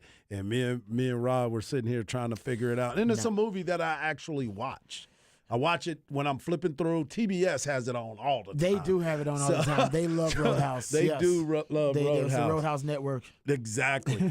But it's your boy Hardball Hards. Follow me on Twitter at Hardball Hards. You can follow my man Rob Babers at Rob Babers. And, of course, you can follow the man behind the glass at It's Patrick Davis. And we love it when you're a part of the show. And congratulations for getting all that correct today. You can hit us up on the Specs text line, 512-337-3776. And joining us on the Vaqueros Cafe and Cantina hotline is a man that is really, really busy, and he's got a lot on his mind. He's the head coach of the Westlake Chaparrals baseball team, which is 34-3. My man, JT Blair. Coach Blair, how are you doing? Hardball, how you guys doing? We're Good, excited, Coach. man. We're excited about this. We're excited to talk to you. This is a big week. You guys have been rocking and rolling all year. From what I understand, this is the most wins at Westlake ever in their baseball history with 34 wins. Talk about that. You know what? We've got a team that's pretty resilient. We've won in every way this year. I mean, we've come from behind. We have battled back. We've won in extra innings. We boat race people. I mean, we've done it all, man. This is a resilient group, and they like to play. Yeah, and they do love to play. You got some guys over there that I've known since they were little kids, and they've grown up and really played the game of baseball at a very high level. And now the stakes get a little bit higher. As you sit here today, I was actually at the game when y'all were playing Brandeis. They had that freshman that pitched, went 10 innings, and you guys were out there battling, and, you know, Chance Cover was out there on the mound, and then you brought in Duval, and then you end up winning it with a walk-off home run. And I could just see the excitement in that game right there, and how your team, as you said, are very resilient. They will find a way to win. That was pretty exciting right there. Hey, you know, we got some guys that would rather bleed on the field than lose. And that's what you want, right? Yep. It's May 17th. It's May 17th, baby, and the Shafts are still in the playoffs. And that is a beautiful thing. You know, these are standard expectations now, you know. Yeah. That's good. This is a big-time game matchup, too. You're going up against Round Rock. You guys have faced each other in scrimmages, and so you know each other's history. Round Rock, I've known Round Rock since I was in high school, and they've been always good the entire time. So this is a big-time battle. So tell us what you know about Round Rock and what the expectation. Obviously, we know the expectation is to go over there and win, but this is going to be one of the most highly contested battles in the nation. I told Rod that earlier. I was like, these are two of the best baseball teams in the nation going at it right here in Central Texas. Sure. The two-story programs, you know the history behind Round Rock baseball. You know the history, behind Westlake baseball. Two-story programs. They've had a great year. They've got a good team. They're solid. They've got good arms on the front end. And, they find ways to win. They play a little small ball. I mean, they're good. They're well coached. I mean, I can guarantee you one thing. Coach Carter will have the Dragons ready to go. Coach, we're talking to head coach JT Blair of the Westlake Chaparrals. And, Coach, I wanted to talk to you a little bit about your team. I mean, you've got a lot of seniors on your squad, and obviously they've grown up to be Chaps, but they've gone through this program from start to finish. What does that mean to you to have so much experience and a bunch of guys that have gone through some tough times and some great times as well? 23 seniors, and I had these guys in camp when they were 9 years old. And I remember every one of these guys when they were that age, and they've all grown up here and and it's been their dream to play for Westlake, Westlake High School. And, they're a good group of guys. We've had some guys that are two-sport players, obviously, two-sport athletes. Ebby Neptune said this. Todd Dodge said this. Ron Schrader said this. Now Tony Salazar says this. The championships at Westlake are won with two-sport athletes. So a lot of these guys have already played in big games. They've already played in the state championship football game. right? They played under under the bright lights in front of 40,000 people. So, we're not going to be intimidated, and we're going to be ready. Yeah, I love that. I love that whole mentality about it all because of the simple fact, too, as you said, a lot of these guys are two-sport athletes. They've been in the battles. They know what it's all about. They're not going to be intimidated, and you know what to expect when you're looking at the Round Rock Dragons and what their expectations are as a team as well. But when you get on the field and it's time to execute, I love the fact of what you said, that you've done it in every single way possible. You've done it with the long ball. You've done it with your speed. You've done it with your pitching. You've done it with your defense. If you had to pinpoint one moment this season that was the turning point to get you guys to know that, hey, this could be a very, very special year, where would that moment be? Rockwall came in here early in the year. Rockwall, highly touted, one of my best friends in the world, coaches there, brought their group down, and we were down 4-0 quick, right? And next thing you know, it's about the fifth inning, and we start pounding away. And next thing you know, we're up 6-4, and then we go up, 10-4. We just kept getting 2-out hits, Mike, and that's when you can get the 2-out hits and put the daggers in. That's what we've been doing all year. Yeah, and that's but the Rockwall game was when I knew, man, this is a group that's not going to lay down. We're going to fight. Yeah, and you got a chance, too, to go up to Frisco and play in a big tournament early in the year. You were challenged up there, but you guys came out of it, unscathed. Then, like I said, I was at the game against Brandeis, where it was a close game. It was 4-4 for a very long time. You had some opportunities. There were some missed opportunities, some great plays on defense as well by your team. There was a line drive to shortstop, double play throw over to end their threat over there. Bennett made the play and threw it over to first.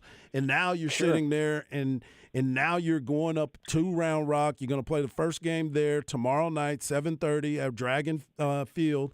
And then you're going to play at home on Friday night. And if you happen to go to Saturday, it's going to be at Concordia.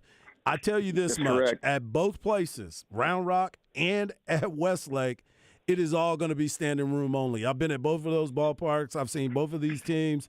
It is going to be an absolute madhouse. Standing room only, and that's the way we wanted it, right? I mean, it's two great communities battling it out. And, one thing I said when we were talking before the series is, let's don't go to a neutral site every game. Let's get them on our own campuses. Let's get it where we can pack it, where they're hanging from the rafters, and let's make it electric. And I think that's what it's all about. High school, Texas high school baseball playoffs. That's what it's all about. Yeah, and I always talk about the fact too of Texas high school football. We all know that. Rod's from Houston; he's been a part of that as well. But when you get teams at the baseball epicenter of Westlake and of Round Rock, two storied programs as we talked about, and then you guys, a lot of these kids have played with each other and they played against each other all since they were little kids. So this is going to be a huge matchup as you sit here and look at it. What are your thoughts on Sequoia? I mean, he's the name that everybody's been talking about. He runs it up there about 100 miles an hour. It is something that is to be seen. Obviously, there's going to be a packed house with a bunch of scouts, I'm sure, as it has been all year for both teams.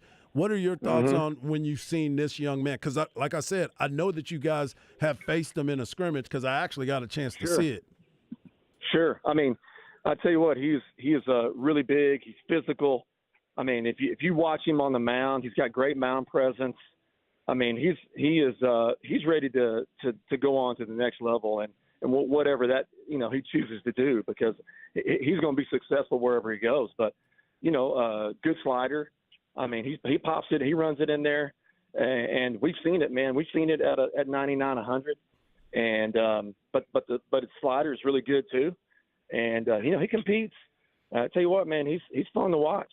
Yeah, and I know they've been riding him all year, and And man, when you got a horse like that, man, you saddle him up and let him go.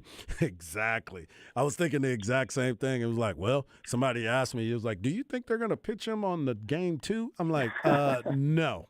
They are running him out there in game 1 like they always do, and that's what it's all about. Coach, we wish you guys nothing but the best. Best of luck. I will be at the games all weekend, and I'm pulling for everybody to have a good time out there. And you better get there early and bring your popcorn because it is going to be a great battle between these two great teams. Thanks again, Coach. Thanks, Coach. You bet.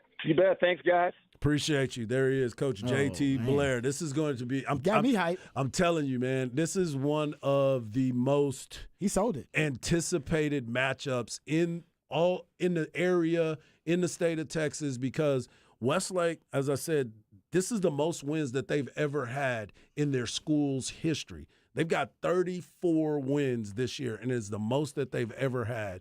And then they're going in this area because all the teams now are playing against each other to go to the next round. Yeah. You got Cedar Park and Rouse, two communities that are right there playing against each other. Yeah. I mean, this is what it's all about, and it's an exciting time for these kids because one of these teams with all this talent is going to end their season.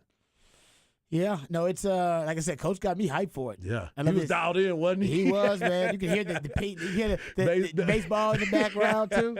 Hear the bats hitting the balls in the background, man. It was really was, man. That was a fantastic interview. I didn't want to interrupt. You guys talking ball, man. It was just fun to listen to.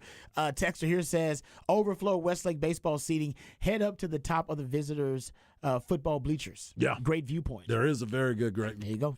And the Like thing that. about it, too, for those that are anticipating going to the game tomorrow in Round Rock, it just so happens that Round Rock is having their spring football game tomorrow night as well.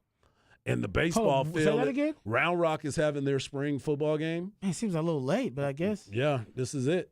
This Right? is it. They're going to Yeah. have their football game. And then all those people that are there for the football It's game going to walk right on over. walking right over to the baseball game. And it's like the fields are almost connected. And they couldn't have planned that out, could they? No.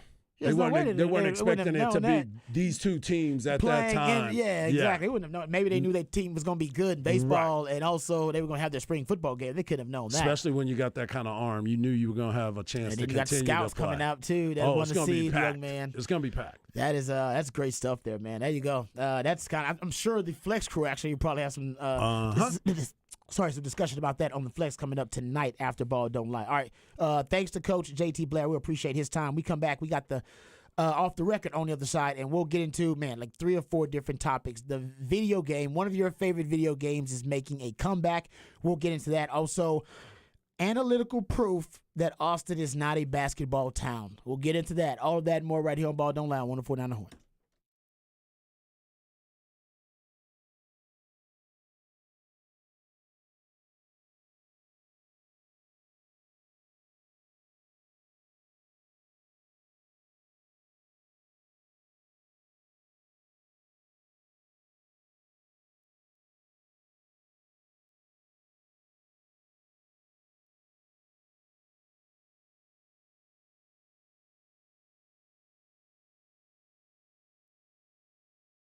Hey, what's up, folks? Lifetime Longhorn Rod Babers here. We all love this city of Austin. It is a beautiful city, thanks in no small part to our good friends over at Ironworkers Local 482. They've been helping shape this great city since 1935 with their skilled craftsmanship. And you see the labors of their love all over this great city in iconic landmarks like DKR Stadium and the Pennybacker Bridge. And as the city continues to grow and thrive, so does Ironworkers Local 482. They've been helping shape this great city for a long time, and they don't go to the office, folks. They build it. So if you're looking for an exciting new career, something new, something fresh, maybe you're frustrated with your work choices, with your career path, you want something new and something challenging, how about becoming a member of Ironworkers Local 482, and you can accept the challenge of becoming the best version of yourself while helping shape Austin's economic development. And right now, our friends over at Ironworkers Local 482 are hiring over 3,000 people for a huge project right here in Central Texas, and you can become a valued member of Ironworkers Local 482 and help shape the future of our great city. And you can also,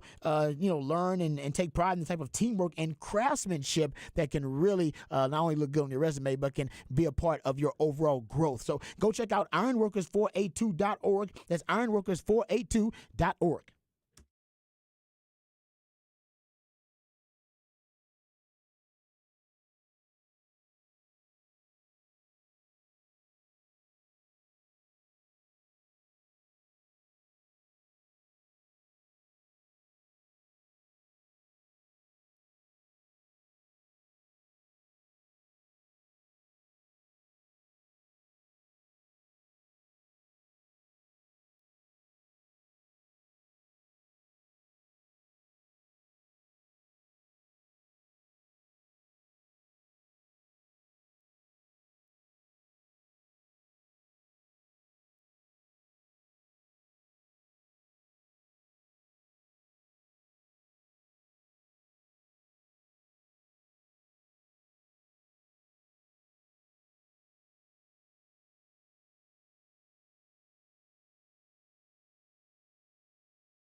Welcome back to Ball Don't Lie right here on 104.9 The Horn. Time for another edition of Off the Record here, gentlemen. So there's a study done by Wallet Hub. All right. So Wallet Hub did a study to try to find out what were the best basketball cities in America. They conducted a study based on a number of different factors that were thrown into the mix here. And whether it be the quality of the high school, college, or the pro basketball team in that area, the fans in that city, all the different types. There are 21 key metrics they threw in there, all right, including the basketball culture in every city. All right, you guys want to guess what the top basketball city in Texas is based on this Wallet Hub study? Dallas. Second. They were second in Texas. Yeah. But nationally, they were 15th. Dallas was. You cannot tell me it's Houston. No, I didn't say. Why you coming at me like that? No. Houston is third in Texas and 18th Wow, on San the list. Antonio?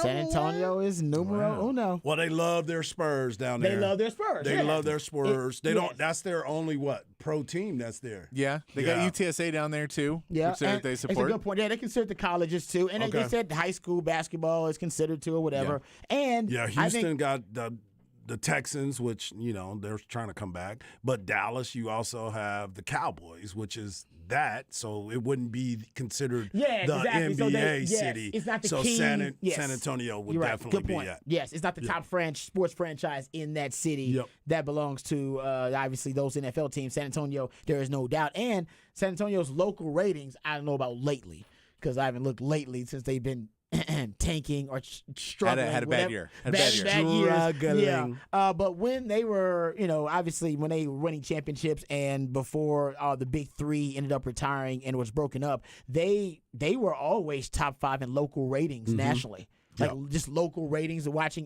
their NBA team. So that's not surprising. Okay, so y'all wanna guess where? Okay, and they did it nationally. So they did out of 296 cities nationally. Okay, and then of course I ranked them all in the state of Texas. Anybody have any idea where Austin is?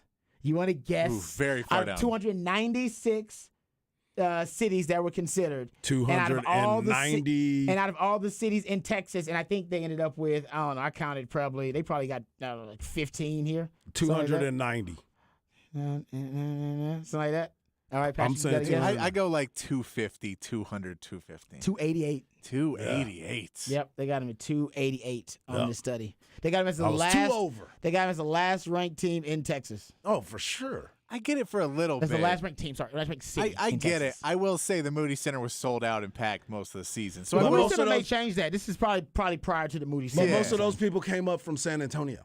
No. I'm saying for the Texas games. Texas games. Oh, that's the whole thing Longhorns that Chris Beard was trying to do, right? Was change the basketball culture in this town. I think it's better last year than it was. So if these numbers are for then it's probably pre-Moody Center. I'm guessing, and honestly, pre-Moody Center, I think we're all like, tracks. Yeah. that tracks. Yeah, they got it behind. They got it behind Nacogdoches and Prairie View and Huntsville, San Marcos ahead of Austin, Lubbock. El Paso, Corpus Christi, a better basketball town than Austin. That also makes sense. Beaumont. It makes sense of per capita because you go like, no, a lot of these people are really big. And in Austin, there's more people than any of those cities that like basketball, but per capita, it's less. Yes. So good point. even though Austin has more, like possibly more than all of those cities combined of people who love basketball, because it's so much bigger of a city. Then it's going to be a smaller per capita. Because they did it. Based on city size, which I think they did large cities. So I think that's what they're looking at per capita. They got Austin 61st among the large cities, like big cities. I'll tell you this: Wembanyama could help bring that up a little bit as well because the San Antonio Spurs are really trying to make an outreach to Austin a lot more. So if they include Austin more and more, and you get this once in a lifetime player. It could maybe grow it even a little bit more. Oh, no doubt. Yeah. I would love to see the comparison now between last year's Moody Spurs games in the Moody Center and the ticket prices, and now with Wemby as a part of the roster, the ticket prices when the Spurs visit the Moody. They're going up. Oh. They're going up. Quadruple, quintuple, whatever. It's going to be unbelievable. Also something that is believable, and I'm glad it's happening. How about this news, gentlemen? From got it from ESPN. Shout out to my man CB at Chris GB 002,000.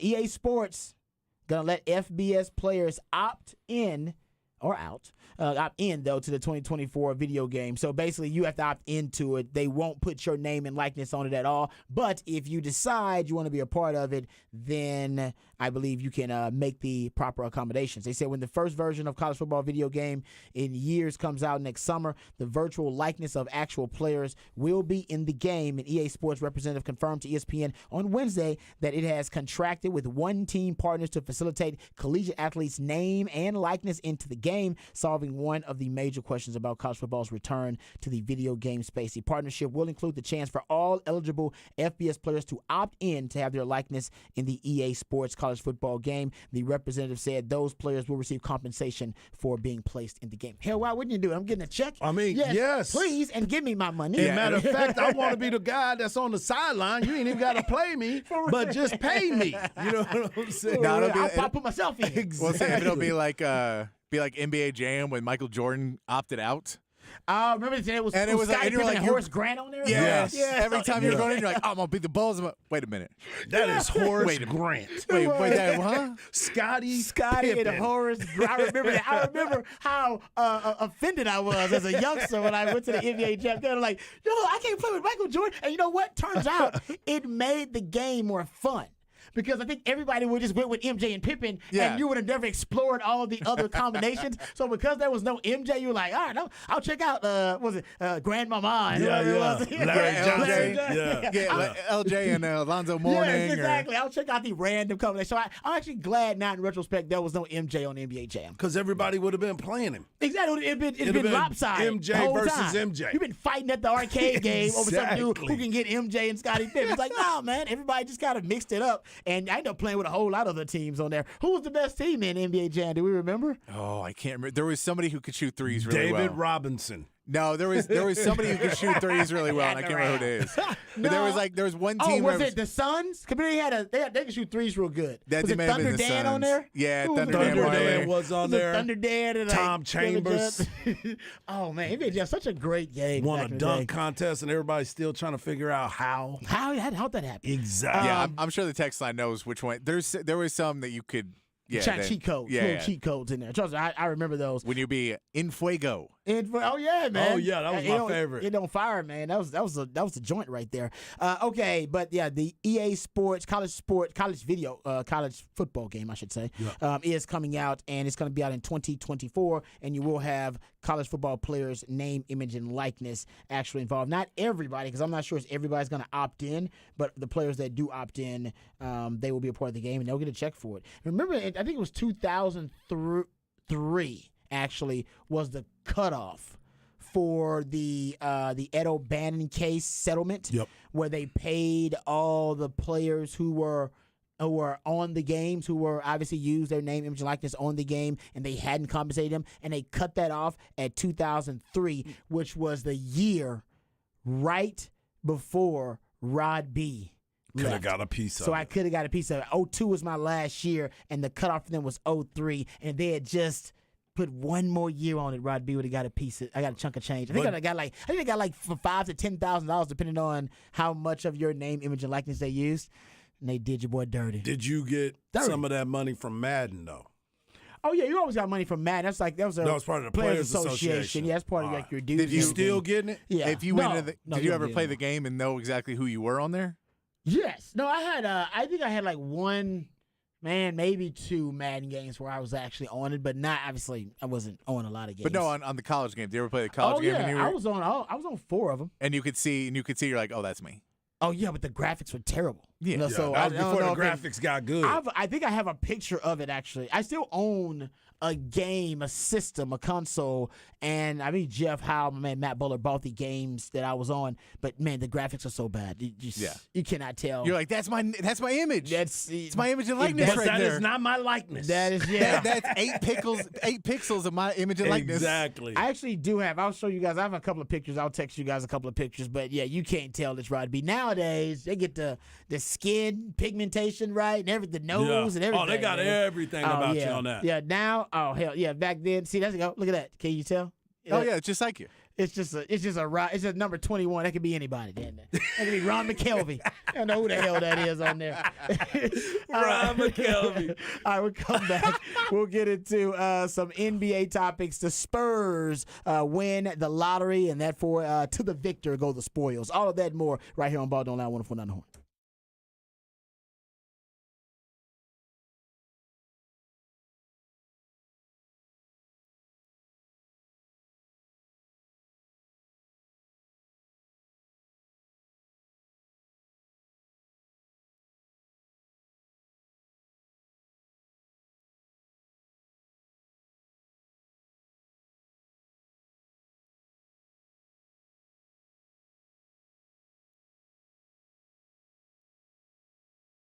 Hey, what's up, folks? Lifetime Longhorn Rod Babers here. A lot of you out there get really nervous when it comes time to make decisions about your car, all right, to make an investment in your automobile, because a lot of times you just don't know if you can trust a person that you're making that deal with. Well, that's where Apple Leasing comes in. They've been doing business here in Austin for almost 40 years. And you're like, man, how can a business last that long? Well, because they've been doing it the right way. They put their customers first and foremost, and customer satisfaction is their top priority. I talked to Scott Crossett a couple of weeks ago and asked him, hey, what's your secret? All right, how you been doing business here in Austin and doing it so successfully for so long? He said, well, I'm just trying to make friends, and I let the car business take care of itself. And that's certainly what it does, because at Apple Leasing, they can help you get the price you want, the payment you want on the car you want. All it takes is one phone call. Give them a call, 512-346-9977, and they will get you a quote on any make or model vehicle that you want. You can even get an estimate on the value of your trade-in right over the phone. They make it really simple for you. And somebody who knows this firsthand is my man,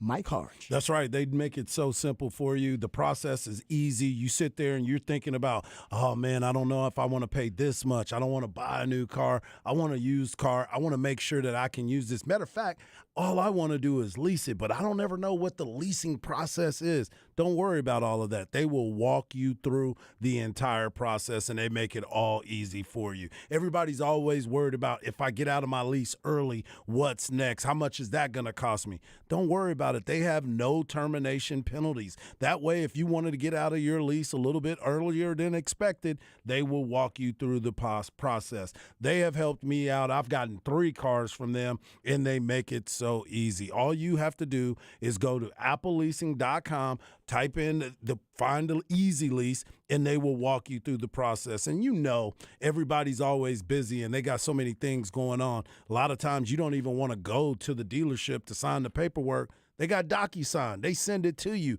and they make it so easy. So do yourself a favor, go with the easy process, and reach out to the friends over at Apple Leasing. You can call 512-346-9977, or you can go to appleleasing.com. He's always telling you, all I'm doing is leasing cars and making friends, and you want to be part of their friendship. Rod and I are, and you can too. appleleasing.com.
All right, welcome back to Ball Don't Lie right here on 104.9 The Horn.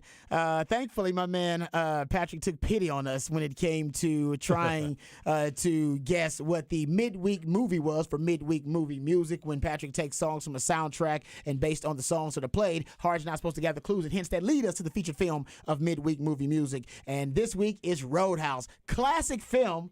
All right, really kind of a pop culture favorite. And Harge and I just couldn't get it based on the songs that were played.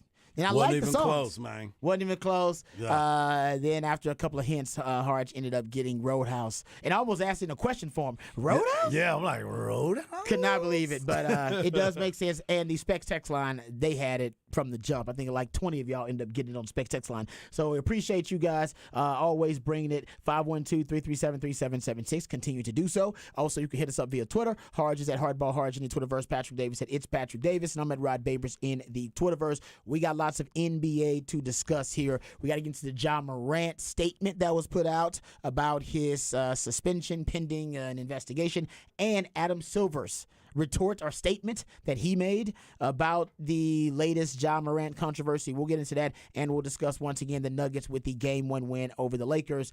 And before we get to any of that, of course, the big story of the day, because the NBA wins the day, and the NBA draft lottery last night once again showcased why the San Antonio Spurs are, when it comes to lottery luck, the luckiest team in NBA history. We talked about it yesterday in Raj Round the Day, and I just threw it out there. I said, listen, I've done a lot of research, and if you're trying to predict the future, the best predictor of future events or future behavior is past behavior and past events. So we just looked at all the lotteries and, looked at how teams performed in the lottery and how they end up being placed in the lottery, and we all came to the conclusion, and everybody probably knew this based on the eye test, the San Antonio Spurs are the luckiest team in the NBA when it comes to the lottery. Well, statistically and analytically, they actually are the luckiest team when it comes to that, and they solidified again last night. So now in the modern NBA lottery, they've been in the lottery 6 times after missing the playoffs 8 times. They put them in the lottery 6 times, and half of the time, gentlemen, they've gotten the number 1 overall pick. 50% of the time when they're in the lottery, they end up winning the whole damn thing. We had a great texter that hit us up yesterday and described it perfectly. The Spurs, they don't often call on Lady Luck, but when they do, she comes a-running, and she came running once again. She answers the bell. They get Wemby. Exactly. They get Wemby, Pards. They got her. I mean, they got him. It's done deal. I saw somebody post the other day, do you really believe that that's who's going to be their pick? And I'm like, what? What? Like, why would you even ask that? What are you talking about? Like, that's not even a joke.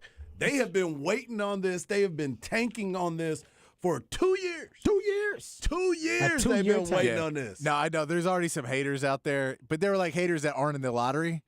So they were people that knew they weren't getting him. So they've already been like, well, I think he went to the worst league, and like he want to play tougher competition. And look at me, skinny. He'll be hurt probably week 1. He'll never play again, and he can't play physical. And you're like, man, why are you trying to, I can pick apart any player if you want to. Hate. Or we can look at what this guy can do and look at all the possibilities and go, oh, yeah, he can do all of these things. And by the way, he's like 7'4", 7'5". Yeah, and I love that we can't even get there is no concrete height on him either. I've seen 7'3", 7'4", 7'5". There's a picture of him. The reason that the 7'5" has come up, guys, because originally, I went and did some research. I was like, man, why the hell I keep getting? I go to ESPN, CBS Sports. I mean, I'm going to we're talking about credible publications and websites, and they still can't get the actual height consistent with him. Well, the reason, and I went, like I said, and looked at a picture. The reason is because a picture surfaced of Zach Edey, and it was like at Chet Holmgren, Zach Edey, and also Wemby in a picture, and he's standing right next to Zach Edey, who's supposed to be 7'2", right? 7'3", 7'2". Yeah, 7'3", yeah, somewhere there. And he's got. I'll send you guys a picture, dude. He's got looks like an inch and a half on him. Yep. Watch out, send you guys a picture. You look at it. It looks like he got an inch and a half on him easily, and that's where the people are like, well, he can't be 7'3". or 7'2". That's the same height as Edey, so he's got to be taller, and that's where they went to maybe he's 7'5". So that's kind of where the 7'5" stuff comes from, in case you Spurs fans are interested. Well, like I said yesterday, I saw a video of him standing next to Gobert, and he was looking eye to eye with him like he was just as tall as Rudy Gobert, maybe even taller, and I'm just like, this dude right here is just so like smooth with it too. And then we was talking about Mbappe, the soccer player, was at his last game yesterday, and he went to his party. And him standing next to him, he was like below his waist. And I'm like, goodness gracious. Yeah, no, it's like I said, everybody's going to want to see him in person. I read this tweet earlier, but Jeff McDonald threw this out there, who covers the Spurs, and he said that the Spurs, basically, you'll look at I guess he was talking to their front office people, and he said, according to the Spurs ticket office, deposits for new season tickets began rolling in minutes after the draft lottery announcement last night. There were 2,000 new season ticket packages ordered within the first 12 hours. Yeah. First 12 hours. Yeah. I was gonna try to get one of my buddies that's he works for the Spurs and he's one of the ticket guys, and he was like, "Man, I'm busy," and I'm like, "Okay." I'll hit you later. I got you. It right now. I do think that he is going to turn the Spurs into must watch television for the next few years because of his freakish skill set, but also because right now people are saying generational prospect that he is going to be the next LeBron James, or at least he's the most highly coveted prospect since LeBron James. Some even saying even more so than LeBron James. I'm not going to go there, because if he can even come close to LeBron James, then and by the way, he's in a perfect situation for it. I know I'm upset, Patrick, about it because I'm a Rockets fan. Can't help but be upset about it because the Rockets end up with the 4th overall pick. You're talking about 2 Houston sports franchises both trying to tank within the same calendar years, and they both screw up the tank. So, and by the way, the Rockets, they didn't really screw it up. They just didn't win the lottery. They just didn't win the percentages. Yeah.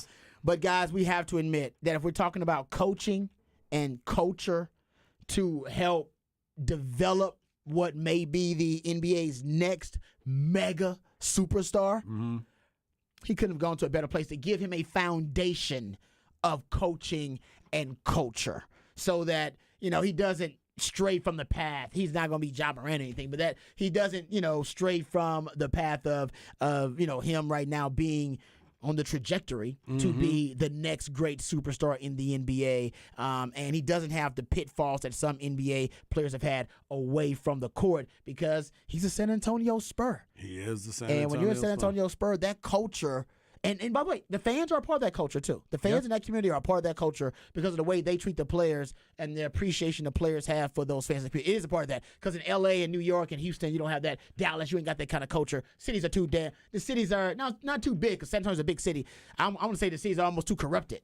Because the media is a different type of media in those big major markets. Yeah, and also, I mean, and we talked about before, there's baseball teams there's football teams there's a lot of other stuff happening to where your biggest pro analyst in San Antonio are NBA people. So you don't have NFL guys breaking down NBA. You don't your radio guys, a lot of them are now you have Cowboys people there, but you have people that know basketball because you have to work in San Antonio. So you have a fan base that is very knowledgeable on the game because it is their number one sport versus in Dallas or Houston where you're talking football in the A break. And then if it's baseball, you're probably talking baseball in the B break, and then the Houston C break. You're Astros. Yeah, so it's. Yep. I get why in San Antonio you just get a really cool. Dallas, you're talking about the Rangers. Yep. But I think also when you look at what Wembanyama brings is even when the Spurs got Tim Duncan, everybody knew he was going to be a great player, but it wasn't somebody that you were like, I got to set my DVR. What highlight am I seeing on SportsCenter? You got a guy who's a really good basketball player, but he wasn't constantly on top 10. Agreed. And with Wembanyama, you're like, oh, man, he's playing these little games, and we're going to highlight every game at least. That's actually a good point. One of the big complaints about the Spurs right back in the day is their dynasty. It was a dynasty, but it wasn't necessarily riveting. All right, it wasn't in terms of the aesthetic appeal of that dynasty. Which also the highlight reels. That's also half BS because it was really there wasn't enough drama. And they were like, they're not fun enough. You're like, they're a lot of fun to watch. They're just not complaining. They're not infighting. and there's not drama where they're yelling at other teams. So there's not beefs with everything. Well, and I think people really like that. Drama. They had Tony Parker banging a teammate's Yeah, but wife. they kept it under wraps. Like They it did. didn't- that wasn't. Considering you're right, that should have been a bigger deal. Yeah, than it in was. any other team, that's front page all for a year. Yes. And San Antonio, they're like, hey man, hey Brent, go over here. We'll give you some money. You stay over here. And hey man, no, he was dating a Hollywood actress at the time. It led to their divorce. Yeah, Him and Eva so Longoria. like that's tough. And San Antonio just kind of buries it. They friendly. get to the fans Yeah. and their relationship with the team. They're like, nah, you know what? We're just gonna leave that alone. It should have blown up. If it's in Dallas and Houston, it becomes hell. There's a Dallas story. We're still talking about with the Jimmies. Yes. Right? Yes, Jimmy And Jackson. Jimmy Jackson and wasn't it Jason Tony Braxton? Yeah. We're still It was talking about Jamal that stuff. Mashburn, Jimmy Jackson. Yes. Because it was a Triple J Ranch. Yeah, Yeah, exactly. Triple J Ranch. But no, You're that's a right. good point. I love what you said though about his game. His game, it is aesthetically pleasing. Matter of fact, you could argue it's like because it's unlike anything we've ever seen before and unique to see that type of skill set in a 7'4", 7'5" frame. It is going to make it must-watch television. I got to see it in person. I'm going to have to make sure that I'm watching it when it's on. And there's a lot of basketball fans all across the world, actually. They're going to feel the same way. Yeah, and that's the thing is I can send people one highlight when they say, and it's just the highlight of him doing between the legs dribbles on the perimeter, dribbling around, then pulls up for a three, misses it short, goes in, grabs his own dunk tip and dunks the ball off his own missed three. And you're like, yeah, not a lot of guys can do that and make it look that easy. Hey, that's the thing about it. I said it yesterday. We've never seen 7'5" look this fluid. Yeah. That's the thing. We've seen 7'4" guys, skilled 7'4" guys, 7'5" guys. I mean, Ref Sampson was what? 7'3", 7'4"? I think he was 7'4". Yeah, Ralph Sampson was 7. I mean, Yeah. Twin Tower. We've Yeah. seen 7'4" skilled. He's just fluid though. I mean, he can just his move is fluid. It's so smooth and all of his movements. And he's still young. He still got his like the teenage body though. This is 19. teenage body. He's not where he needs to be Yeah, this yet. ain't grown man body yet. Yeah. The grown man body ain't coming for like 3-4 years from now. We will say that. We also saw Kevin Durant's teenage, and we're like, Kevin Durant still got that body. That is true. Yeah, he's like a teenage boy body, but still, he's still cold with a grown man hairline. Love you, KD. I didn't say it, KD. In case that gets back to you. That was damn That good. ain't me. But I will say this. All the GOATs, most of the GOATs in the NBA, in NBA history, they do have receding hairlines. Their hairlines are struggling, right? That's why most of them just end up going bald. Yep. So which means you're a GOAT, KD. Yeah, You're that's all it closer to means. being a GOAT than you know, brother. But here's another little, because I love your point about the must-watch television because of his skill set. Another thing to add on to that, and you mentioned this a little bit briefly, but I think the sound, the audio that we have of Wembanyama, and we have two bits of audio. One's the Brian Windhorst one. Let's save that one. Let's get the audio, the video Zoom interview that he did right after the Spurs were given the top pick. And, you know, the Spurs have also been criticized, at least the perception is that they're not a glamour market. Really tough for the Spurs to attract, you brought this up, Harge, to attract free agents because they're not a glamour market, not considered a sexy market to attract free agents on the free agent market. And we know in the NBA these days, a lot of the players are brokering these deals to get players to come to glamour markets so they can, live the life they want to live, whether it be on the coast, wherever it is. And San Antonio just doesn't really fit that. So they got to build their team a different way. Mm-hmm. And they rely on a lot of homegrown talent, a ton of homegrown talent, mostly homegrown talent. So loyalty is big with the Spurs. That's why Spurs fans hate Kawhi Leonard. They hate Kawhi Leonard. They still hate him. Yep. It's the lion, Kawhi. It's the lion. Sorry, they still hate the lying Kawhi Leonard because of how disloyal he was to the Spurs. Listen to Victor Wembanyama being asked about his reaction to the Spurs being given the number 1 overall pick and knowing he's going to be a San Antonio Spur. Keep in mind, Tony Parker has been preaching the gospel of the Spurs culture to him because not only are they really good friends because obviously both of them Frenchmen, but he played for Tony Parker's team. Tony Parker and his brother own a team over there in France, and he played for that team. So he's had eyes on this guy for a long time. He's probably been the pipeline of communication between the Spurs and Wembanyama and the Spurs. But anyway, here's Wembanyama basically telling you guys this was serendipitous.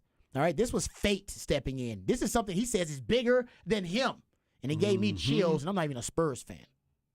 So when the pick was made, you looked to your left, you looked to your right, and then you grinned, and then who did you look at and what were you thinking?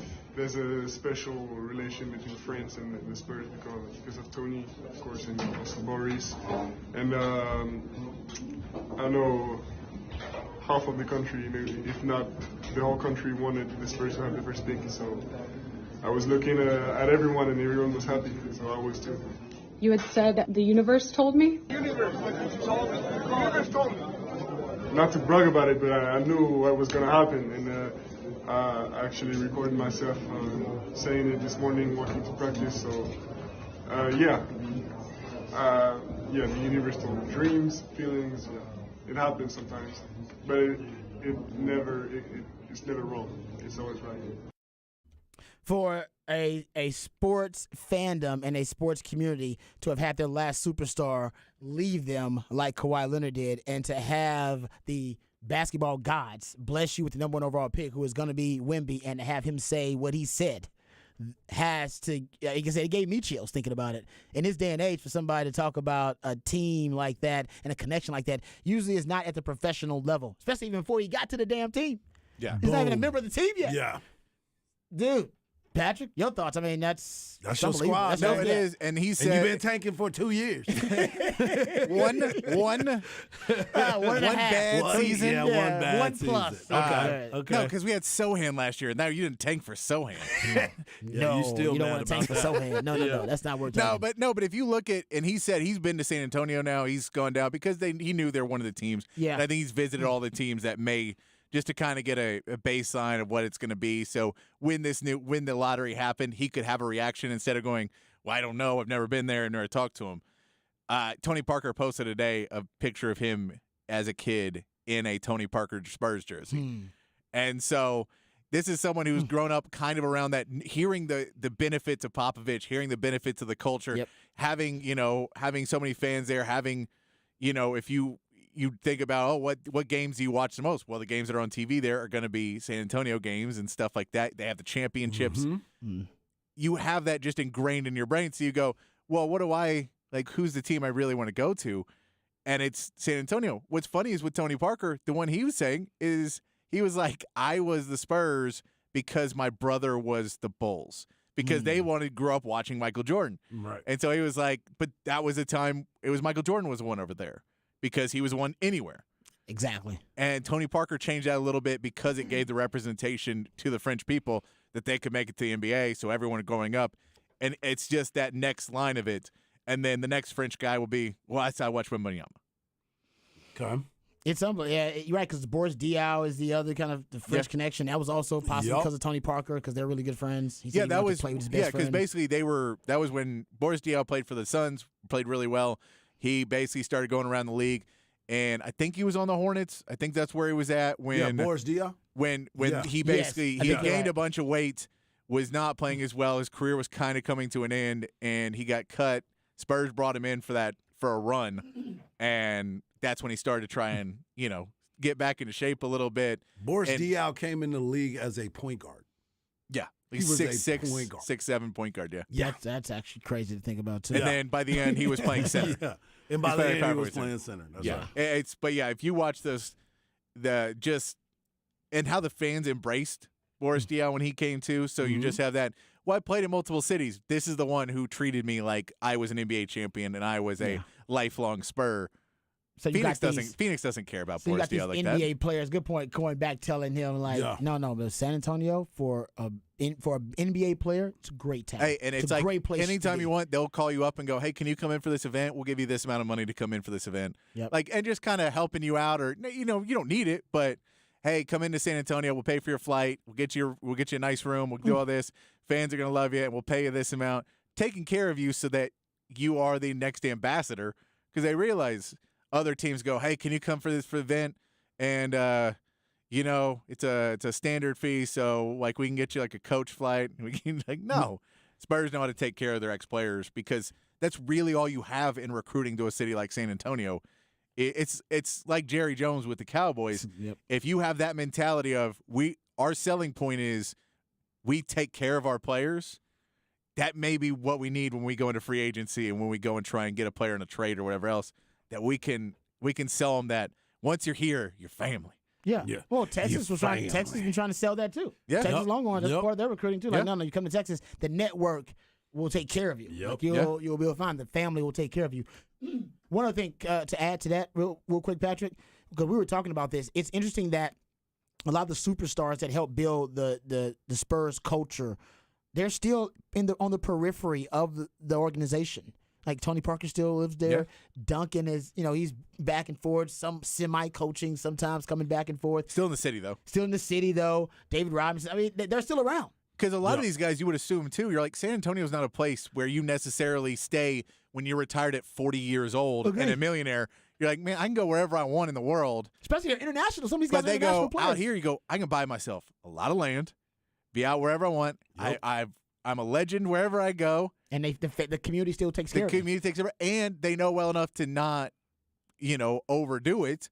So if I can go to a restaurant or whatever and they put me in the room, people will be respectful enough of me to not be jumping all over me like, oh man, look who it is. Yep. Yeah. It's built that community enough that I think it's a cool scene when it's going well, and then if you Kawhi Leonard it, then it's all over. I knew it was going to happen there, into a right? verb, man. You Kawhi up. When you man. Kawhi up. Yes, it is what it is. All right, we'll keep the NBA conversation going. Next segment, we'll continue NBA discussion. We got to talk about Adam Silver and Ja Morant. Ja Morant put out a statement. Adam Silver had a statement as well on the NBA draft lottery about Ja Morant. We'll address that. I did some research about how special Wembanyama is compared to the other international prospects who have been drafted in the lottery. So great article from The Ringer that addressed this too. So we'll get into that too a little bit and talk about how generational the talent of Wemby actually is. All that and more right here on Ball Don't Lie on 104.9 The Horn.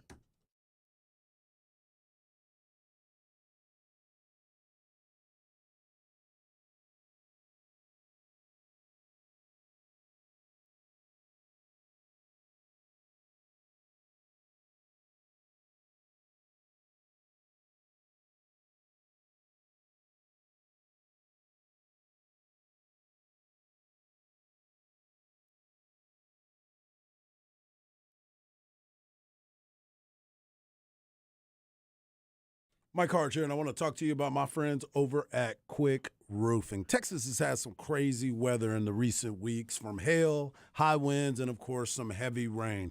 And I know a lot of people are thinking about, I need to get my roof checked. Do yourself a favor. Go to quickroofing.com. That's right. Go to quickroofing.com. And the reason why Quick Roofing has been in business for over 39 years is because they have a great reputation of taking care of their customers and that great customer service. Here are some of the reasons why I believe you should, too, go over there and use Quick Roofing. You get a free, no-obligation inspection. Quick Roofing requires a project manager on every job site, ensuring that you, the customer, is getting everything that you were promised. Quick Roofing is fully insured and have all state and local licenses. Quick Roofing doesn't even require any money up front until 100% completion and, of course, 100% satisfaction. And with all of that, you get a 7-year workmanship warranty. So what are you waiting for? Reach out today and get that free inspection. Go to quickroofing.com today. That is quickroofing.com.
All right, welcome back to Ball Don't Lie right here on 104.9 The Horn. Time for Raj Rant of the Day. We'll get to that Ja Morant statement. Also hear from Adam Silver here as well. But to continue our discussion about the Spurs winning the NBA Draft Lottery, and which means the victor go to spoils. They win Wembanyama. Here's a couple of little nuggets about Wembanyama, just comparing him to some other international lottery picks. So the Ringer, actually, they referenced Basketball Reference and Real GM and went over data from the 25 previous lottery picks who were playing in an international league.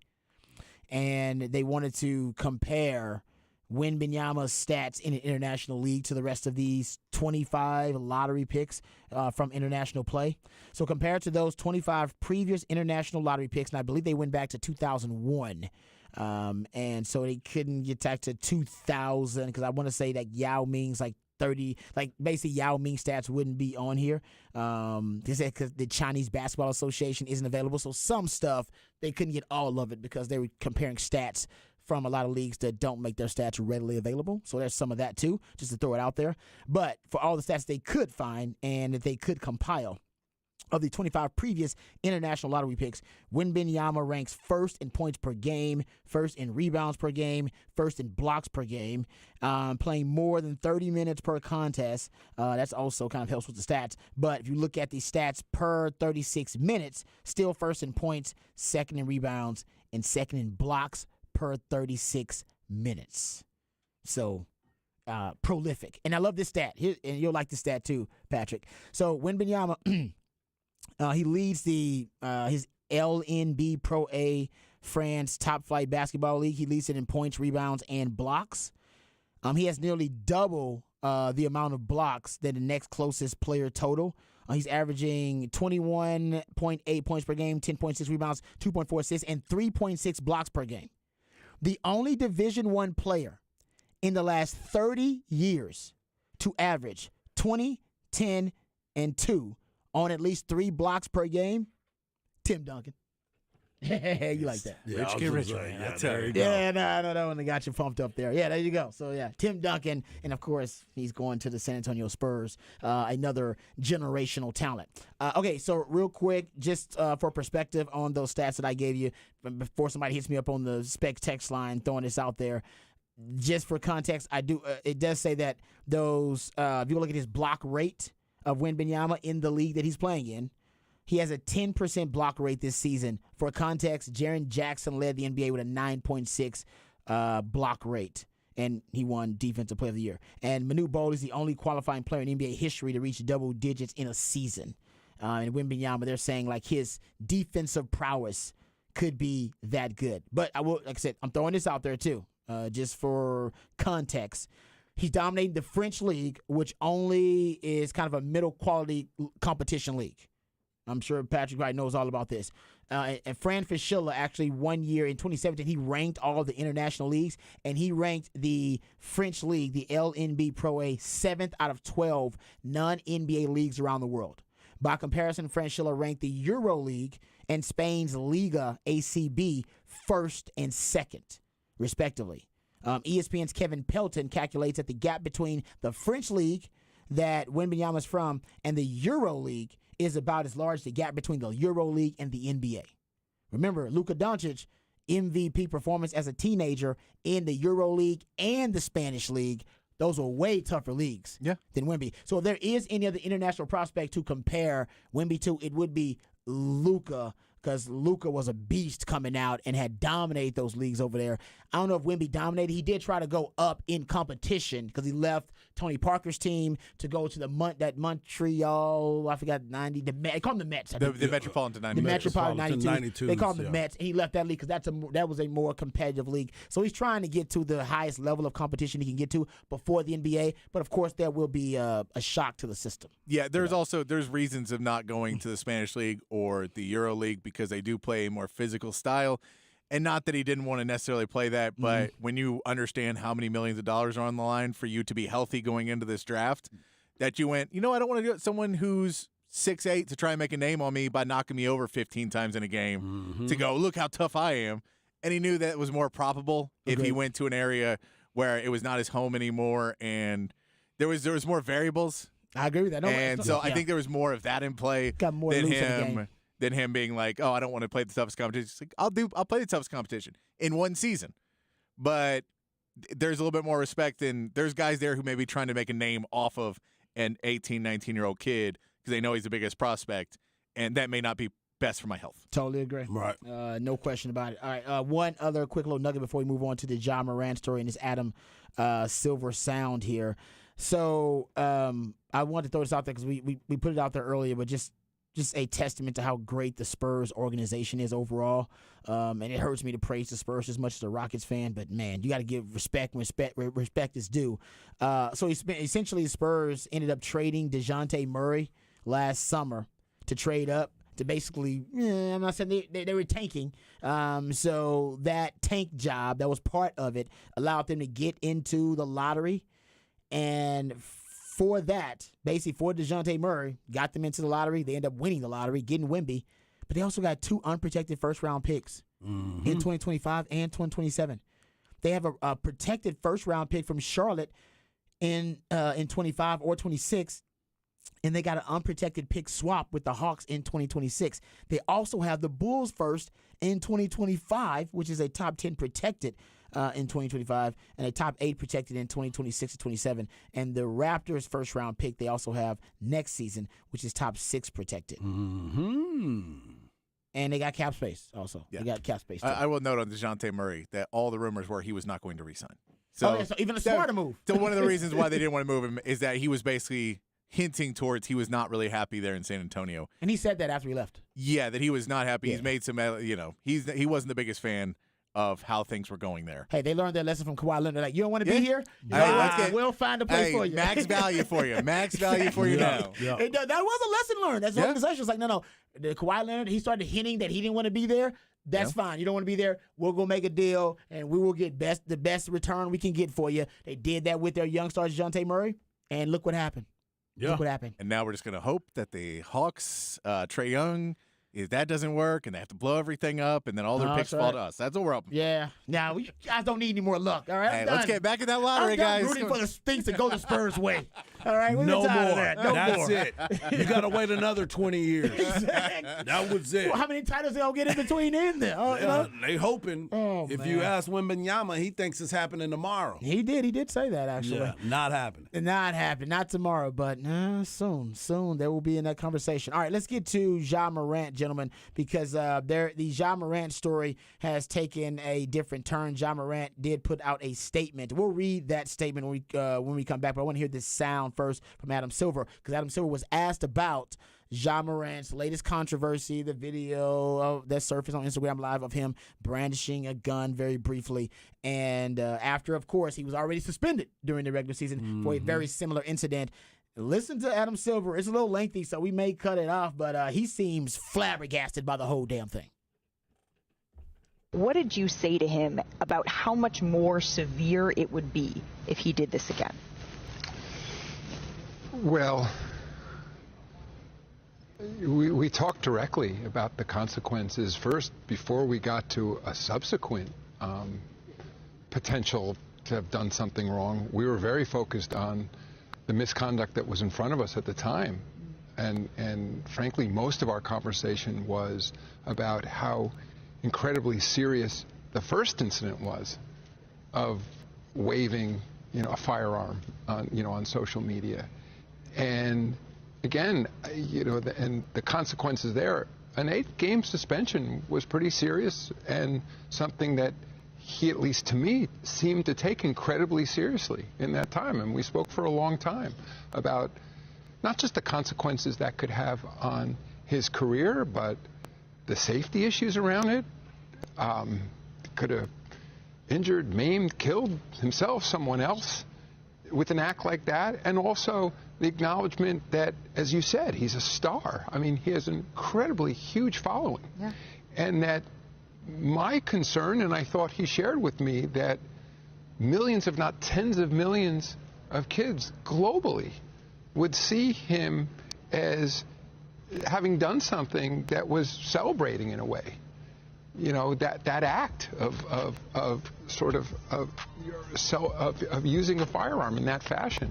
And so I at least was left with the sense that he was taking this incredibly seriously. So honestly, I was shocked. All right, you can cut it off. When I saw this weekend. He was shocked, to say the least. I think we all were. I think I was stupefied to see it happen again with Ja Morant. And Ja Morant's statement is, I know I've disappointed a lot of people who have supported me. This is a journey, and I recognize there is more work to do. My words may not mean much right now, but I take full accountability for my actions. I'm committed to continuing to work on myself.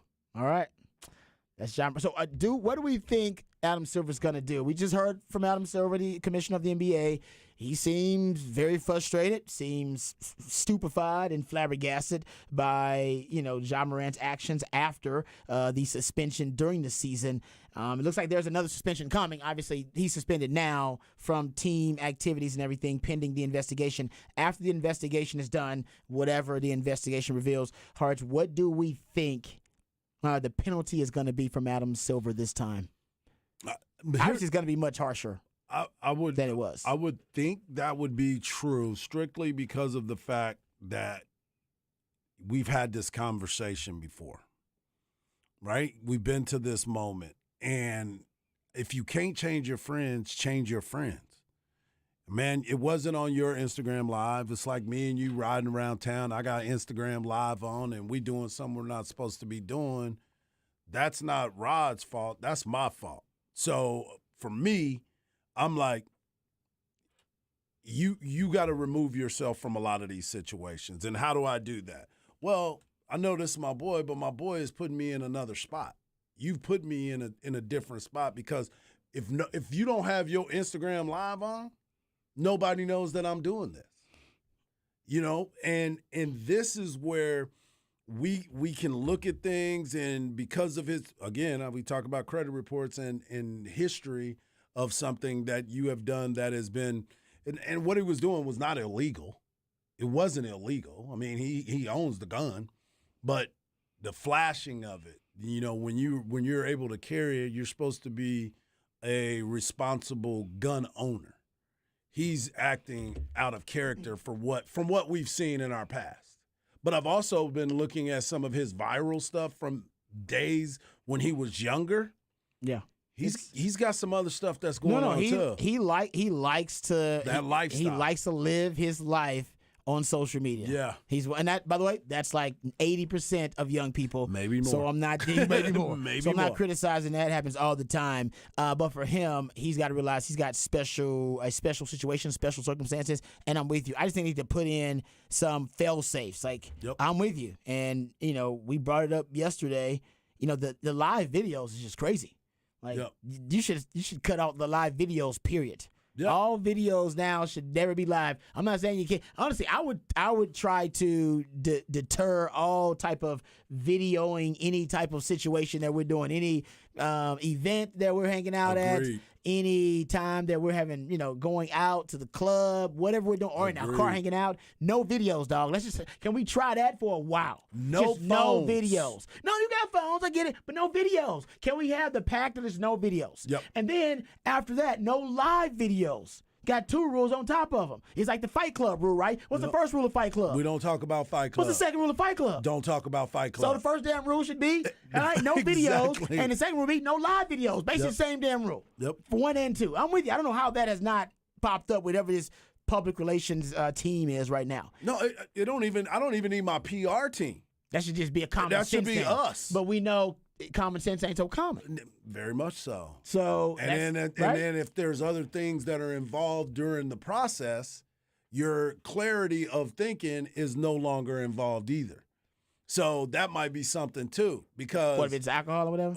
Whatever he's at. Okay, I got because then you start expanding and you thinking everything. To don't film it. Right, I agree. Let the man get his drink on, which or whatever. goes back to no phones should be out ever with us together. The Derek Jeter rule should apply. Exactly. Leave it at the door. Hey, who's that Texans guy with the NDAs? Call him up. Yeah. That guy, he's no longer there with the Texans. Ja, his PR guy. Ja, he's open. Yeah. Hey, he's got some unemployed. freedom.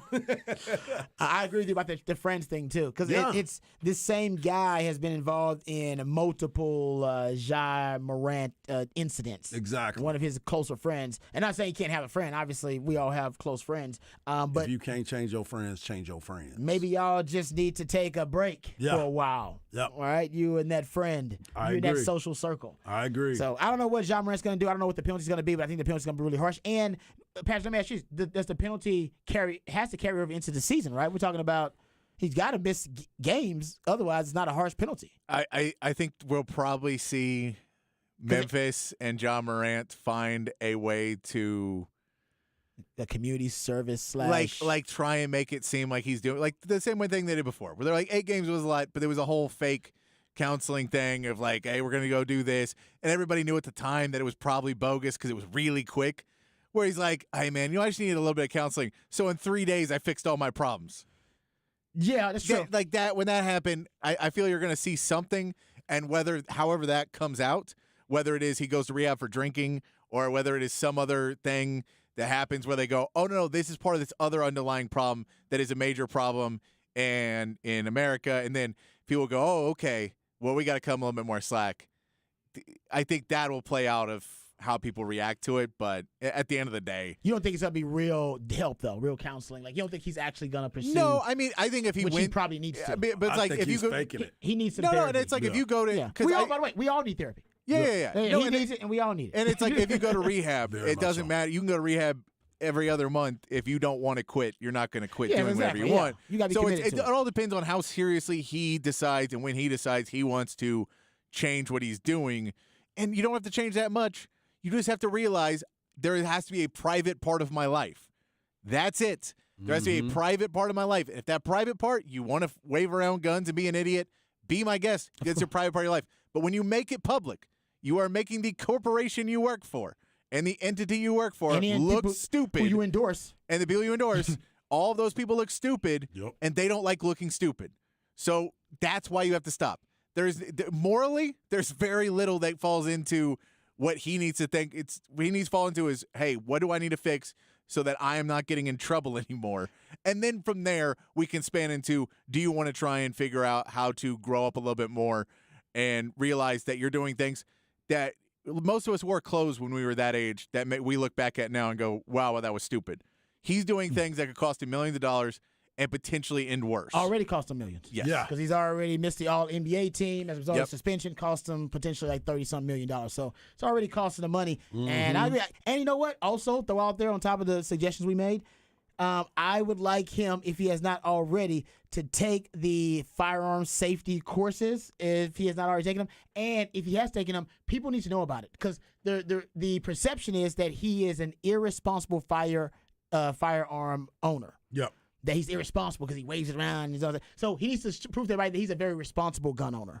And I think he can do that by letting people know, no, I actually am a gun enthusiast. I take my gun, safety classes and gun safety very seriously, and they should show him at a gun range. He should go on 60 Minutes. He should do the tour, all right, about him and safety and gun safety ownership and all that kind of stuff, because right now that's the perception. All right, we come back. We'll get into off the record. Probably won't get into it that much because we're a little late here. But then we'll get into some Sark audio and some Riding Terry and go behind the burnt orange curtain right here on Ball Don't Lie. Wonderful on the Horn.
All right, welcome back to Ball Don't Lie right here on 104.9 The Horn. We'll be quick here because we're a little late on the last segment talking a lot about Ja Morant. There is a lot to talk about. Midweek movie music edition of Ball Don't Lie. That's when Patrick takes jams from the soundtrack of a movie, plays those songs for us, and based on the selections that are played, Harge and I are supposed to gather clues and hints that lead us to the featured film of the day, which is Roadhouse. It's a classic, and actually, Harge and I were disappointing because we did not get it. Actually, took us a long time. Took us a while. Took a long time. To the 4 o'clock hour. Several clues and hints. I know. It's because I went too recent the last 2 weeks. Threw you off that I was going way back. I was going back to the 80s. Yeah, you went Guardians of the Galaxy back-to-back weeks. Yeah, and then I went back to the 80s. And then, what were you thinking? Fast and the Furious, Harge? That was I was like, because it's about to come out. Way off. I was like, okay. You might get that next week or something. Exactly. All right, we come I don't back. know their soundtracks. Yeah, I have to look into it. I think the soundtrack. Well, Luda's got to be on the soundtrack, right? He's got to be on. I don't know what they play in the movie, though. Yeah, that's true. I don't think anybody pays attention. You're too stupefied by the stunts and all the crazy stuff going on in Fast and Furious. All right, we come back. We'll get into some Sark audio, Rodney Terry audio. We go behind the burnt orange curtain, talk about Rojo and Bijan. So lots of Longhorn football discussion on the other side. Right here on Ball Don't Lie. Wonderful down the horn.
Welcome back to Ball Don't Lie right here on 104.9 The Horn, midweek movie music edition of Ball Don't Lie. That's when my man Patrick plays jams from a soundtrack, and based on those selections, Harge and I are supposed to gather clues and hints that lead us to the featured film for midweek movie music, and it is Roadhouse today, which is actually a lot of people's favorite, one of their favorite films, a pop culture favorite out there. It took us a while to get it, but my man Harge finally got it, and the Specs text line was way ahead of him on that. So we appreciate all your participation. 512-337-3776. That's the number to the Specs text line. You also hit us up via Twitter, Harge at Hardball Harge in the Twitterverse. Patrick Davis at It's Patrick Davis, and I'm at Rod Babers in the Twitterverse. I will hear from Sark and Rodney Terry here in this segment.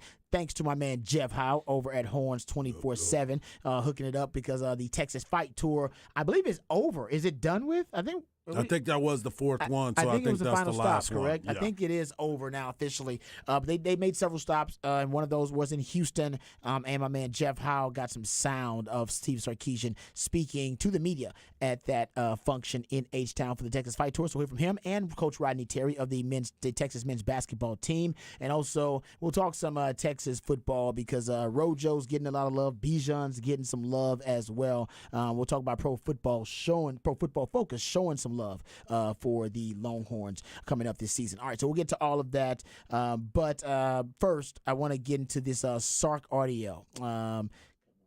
Can we? So we'll get to Sark audio. We got like 4 cuts we'll play here. We got to some of this earlier, but there are a couple of pieces of audio, and Sark's talking about expectations in his first one. I believe my man Jeff Howe asked him about the expectations, the hype train, and how he's not shying away from it. You know, most coaches, they try to temper expectations, and they want to be realistic about expectations. According to Sark, the high expectations for his team right now, they are very much realistic. I try to be honest and transparent. You know, I try to just talk about the things that we're focused on and what we're doing. I try to talk about the strengths of our team and what we're trying to lean into, and then areas where we need to improve. And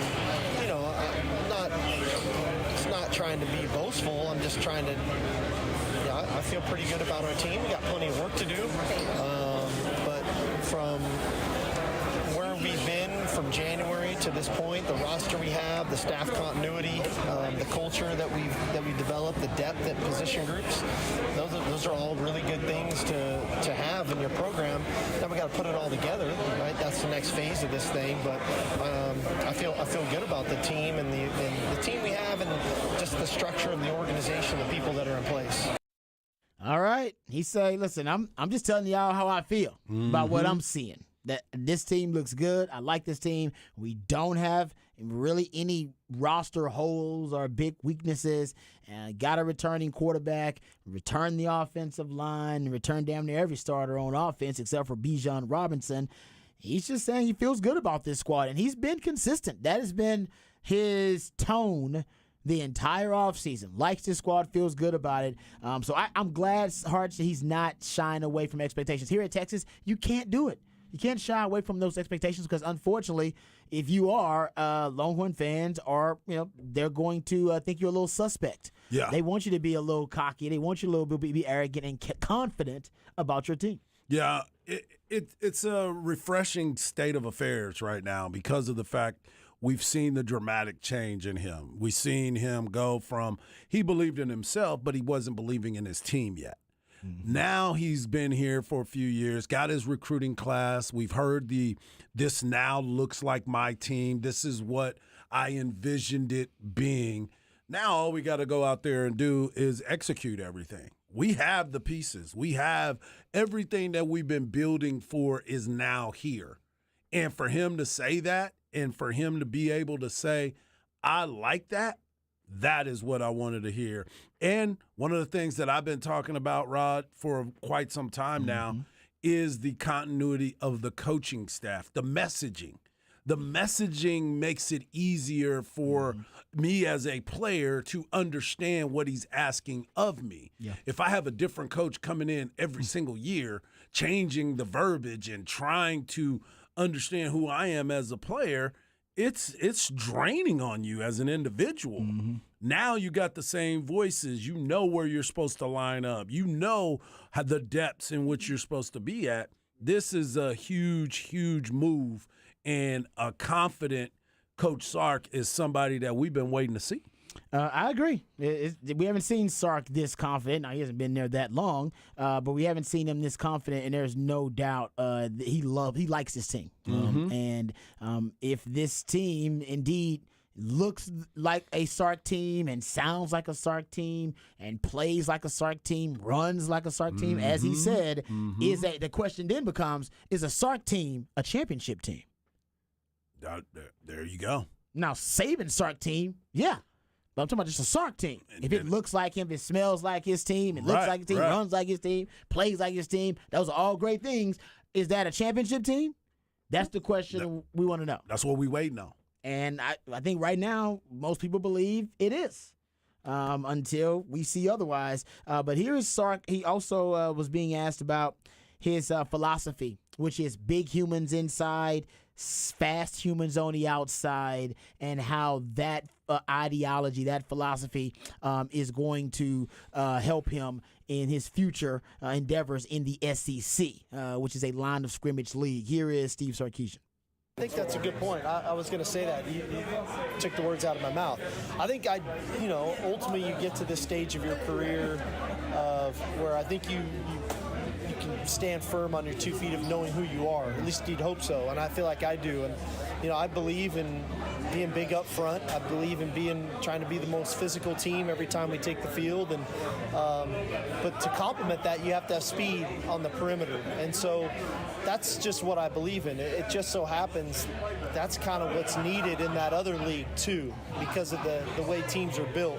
But I think it's a formula for success in whatever league that you play in, from Little League to the NFL. It just seems like if you're big up front, you got really skilled speed athletes, and you've got good quarterback play, you always got to give yourself a chance to win football games.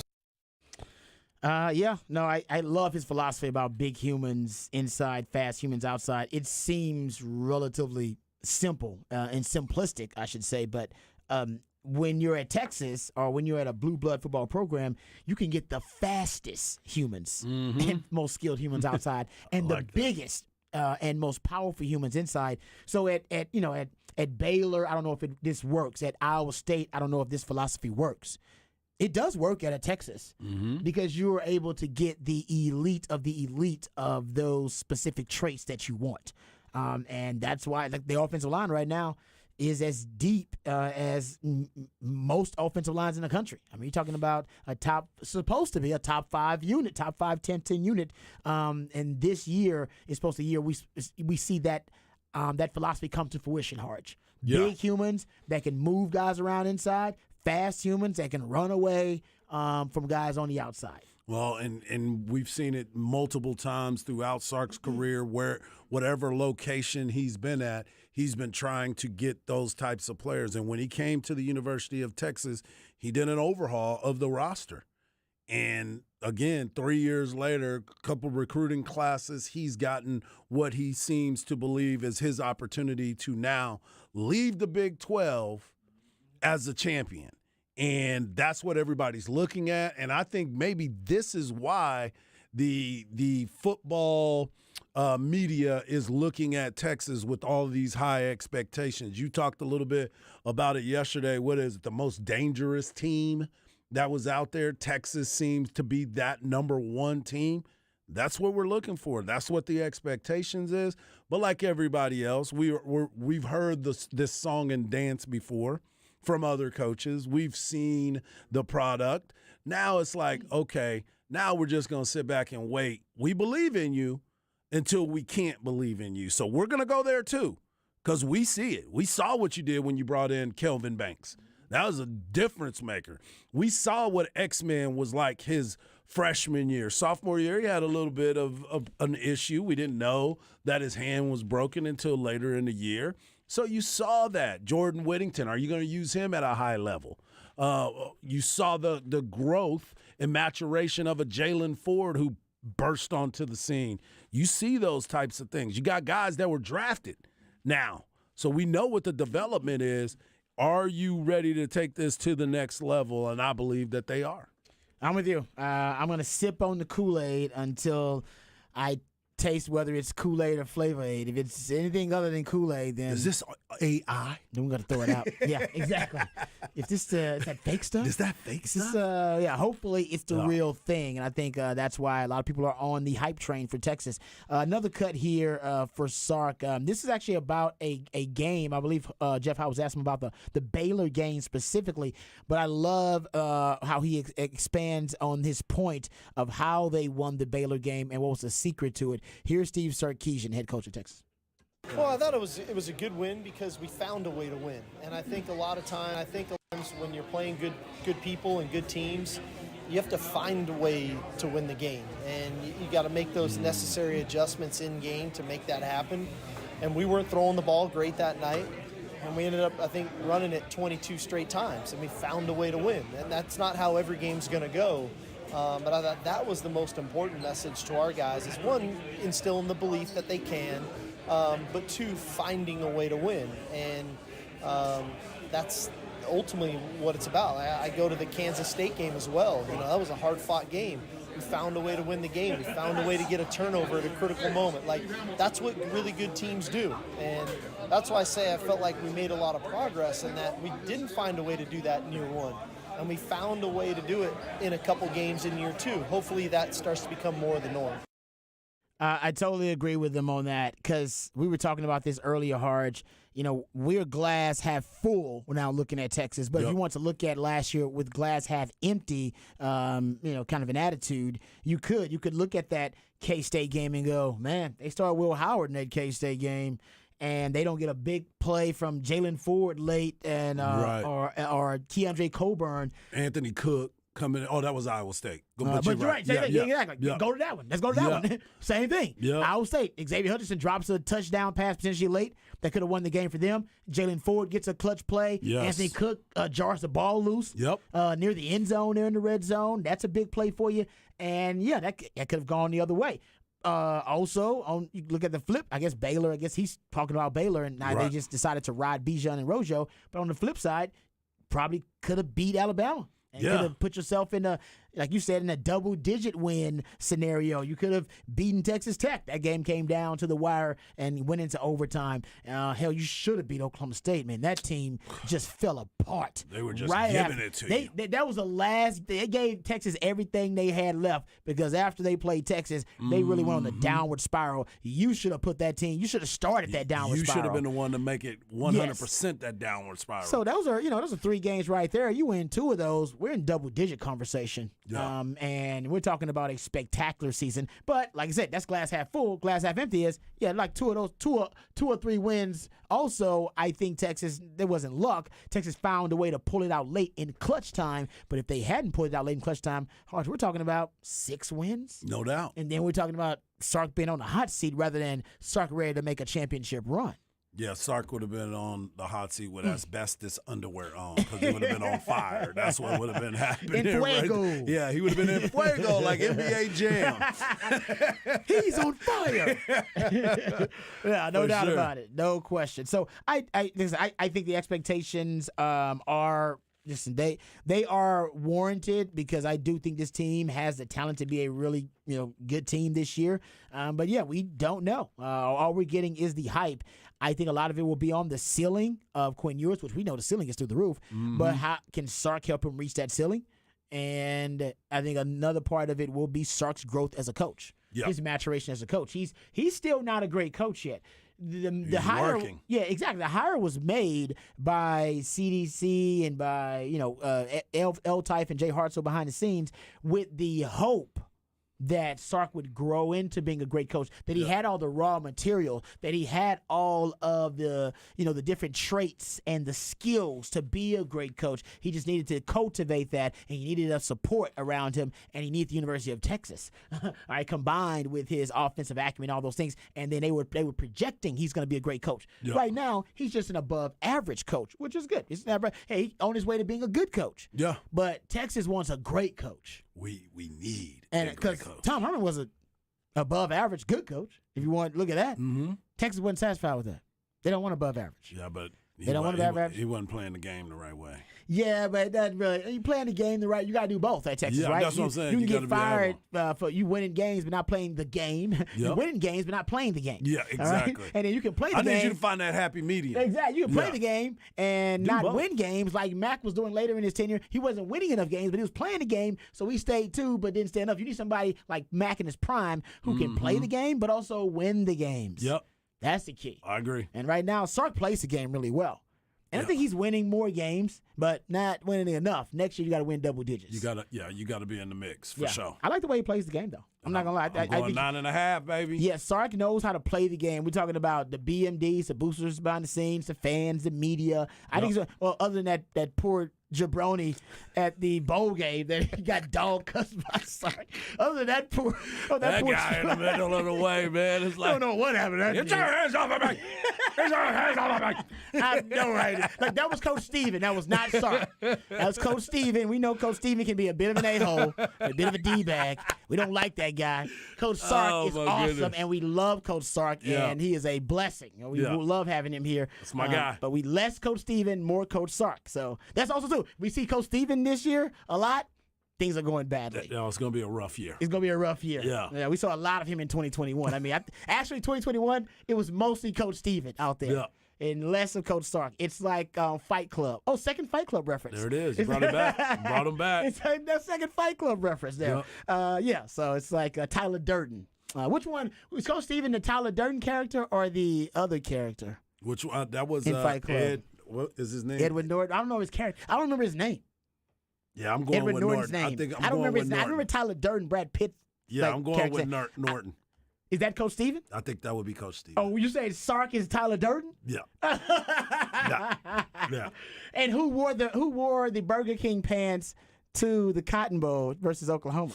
Ooh. That was Coach Steven. Yeah, his name in that movie is just the narrator. So he why. doesn't have a name. Yeah. Ah, interesting.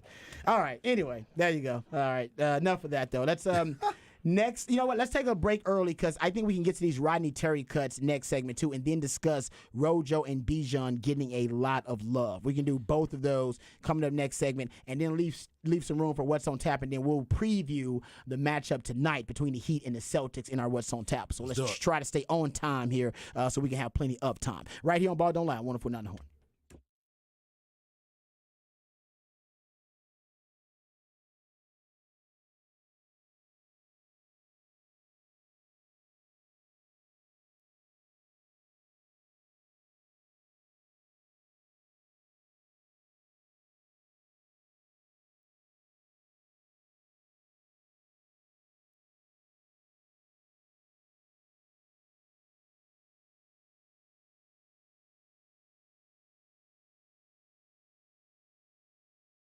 Hey, what's up, folks? Lifetime Longhorn Rod Babers here. Let me tell you about Dr. Greg Eckert and his all-star team, because right now, if you have any concerns about your dental health or your dental hygiene, you need to reach out to Dr. Greg Eckert and learn about all of the revolutionary alternatives and all the revolutionary techniques that they use to make sure that you are getting the best quality dental care available. Now, it doesn't matter what it is. It can be general dentistry or teeth whitening or dentures, porcelain crowns, veneers, dental implants, full mouth reconstruction, even root canal therapy, whatever it takes to ensure you're getting the best quality dental care available. That's what Dr. Greg Eckert and his all-star team are all about. They're also all about making sure they're always on the cutting edge of the technological advances in dentistry. As a matter of fact, Dr. Eckert right now can give you a brand new smile in just one day. I know it sounds too good to be true. It's not. It's just Dr. U. We're talking about no time spent without teeth. You'll get temporary fixtures until they complete your permanent smile, and then you're going to smile again with confidence and eat freely without pain or discomfort. One thing Dr. U understands that the quality of your smile can truly affect the quality of your life, and he wants to upgrade both. And that's why Dr. Eckert gave you a brand new smile in just one day. So if your teeth need to be replaced, call Dr. Greg Eckert today. If they told you that you need to have dentures, learn about this revolutionary alternative to dentures, a brand new smile in just one day. Give them a call, 512-345-3166, 512-345-3166, or visit dreckert.com, DRUECKERT.com.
All right, welcome back to Ball Don't Lie right here on 104.9 The Horn, midweek movie music edition of Ball Don't Lie. That's where my man Patrick takes jams from a soundtrack and plays those songs for us. And based on the selections that are played, we're supposed to gather clues and hints that lead us to the featured film of midweek movie music. And this week's featured film, Roadhouse. This sounds like Roadhouse to me. Well, you know who's singing this? Patrick Swayze. Patrick Swayze is singing this. Wow. Yep. Yeah, Hey, this is your Vin Diesel moment. Well, let's be honest here. Patrick Swayze was way more talented than Vin Diesel. Yeah. Right? Yes. Not even close. Like Patrick Swayze could dance. He's like a Broadway kind of dancer. He could sing a little. I mean, Anyway. he's saying that this is Raising Heaven in Hell Tonight. The name of this song. What is that even about? I don't know. I did not listen to the lyrics. Trouble. Raising Heaven in the Hell Tonight? Yes. Raising Heaven in parentheses in Hell Tonight. My goodness. I don't even want to. Wow. Okay, there you go. My man From Patrick the always Roadhouse soundtrack. broaden our horizons. You know what? Back then, though, you did have a lot more people, and maybe you still do, and we just don't listen to it. Right. Because you told me Vin Diesel now has his own, music, and he has a discography. I know about that as well, but.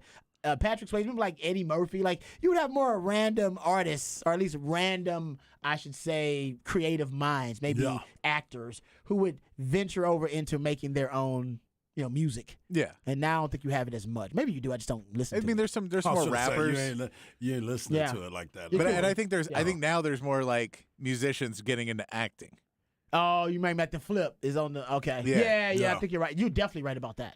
Yeah. Because now there's way more options to act in. I mean, think about it. Now with all the streaming services and everybody and all these different broadcast networks, they all want their own shows, like their own content that they actually created. Yep. Like the broadcast created content, like our own show. So now everybody's creating so much content. Man, if you're an actor, this is actually the greatest day and age to be an actor, because all the streaming platforms, there's a bunch of B and C list actors you can find work that you can never find work back in the day. No. When they were just blowing up cable television, and now you got cable television, you got regular broadcast television, you got streaming, all the apps. Man, this is the day and age to be an actor. It's still tough. Now it is, but there's a difference. Of back in the day, if you were a famous actor, everyone knew who you were. Yes. And now you could be on the #1 hit show for the last 3 seasons, and over 50% of America will have no clue who you are. That's a great point. That's honestly, that's a great point. I agree with you on that 100%. All right, let's get to some Coach Terry sound. Coach Rodney Terry. We but we heard from Steve Sarkisian, courtesy of our good friends over at Horns 24/7, my man Jeff Howe. So now let's hear from Coach Rodney Terry. He was being asked about a number of different topics, and like I said, shout out to my man Jeff Howe because I believe he was there in H-Town getting some of this sound. But the first piece of sound is an update. I believe they're asking him, about an update on Tyrese Hunter, potentially, and Dylan Mitchell. And matter of fact, Dylan Mitchell, we got no update on Dylan Mitchell ourselves about his combine performance. We'll get to that after this piece of sound, but here is Coach Rodney Terry giving us an update on what he knows about Tyrese Hunter and Dylan Mitchell. Well, I know Dylan's doing really well at the combine right now. He's shooting the ball really well. He's put a lot of work in his shot all season long, and I think that showed yesterday. And I'm not sure what he's done to this point today, but Tyrese has had a chance to go through the process a little bit right now as well, and I think both of those guys have an opportunity to try to live out their dreams, but they know if they don't, they're able to come back and play on a really good Texas team as well. All right, Patrick, you said you saw a little mock draft that had Dylan Mitchell getting some love. Well, I don't know if it's the love he wants. Okay. Okay. But Dylan Mitchell in the drafts I've seen, the place where I've seen him, he's mid to late second round. So if that's the case, let's say that mock draft is accurate, would that indicate he's coming back to school, or would he be willing to settle for second round draft status and just go to G League, whatever it may be? I think it depends on if a team tells him for sure he's going to get drafted. I think he may. So if a team says, we really like you, we're going to draft you, it'll be in the second round or whatever, I think he's more likely to go. He had a quote today that was, the door is still open to come back to Texas, but he's leaning very heavily towards going to the NBA. Okay. I saw some of his scrimmage today at the Combine, and I don't know if he was really gaining that much ground on anybody. He's not assertive enough the same way at Texas. you have to be assertive in these moments because you're basically letting everyone else shoot around you. You're letting everybody else get rebounds around you. Yep. And you're playing good defense or doing whatever else, but that's your competition.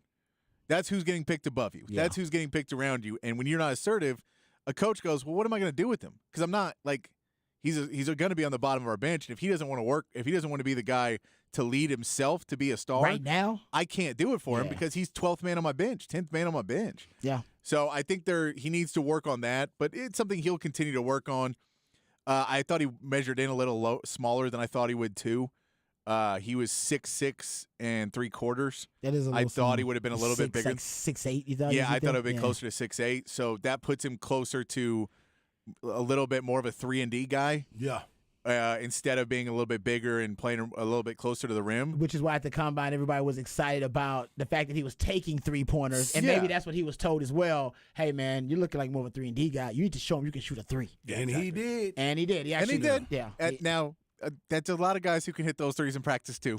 So it's going to be – but he needs to do those in the scrimmages. You need to get out and get yourself open and get yourself three-pointers. Because if he hits a couple of those in a scrimmage, he has to go – if he goes 2 for 5 – right. That'll be huge for him because they go, well, he took 5. He got open for 5. And he hit 2. We can get him because all we got to do then is get him up to 3. Then you got to respect him. If we get him up to 3 for 5, he's above 500. Yeah. Like, so it's like he's really close. He just needs to be more assertive in these scrimmages.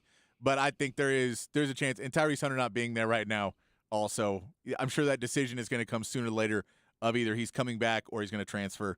But I don't think the NBA draft is probably where he's going to end up this season. Wingspan for Dillon Mitchell was at 6'10".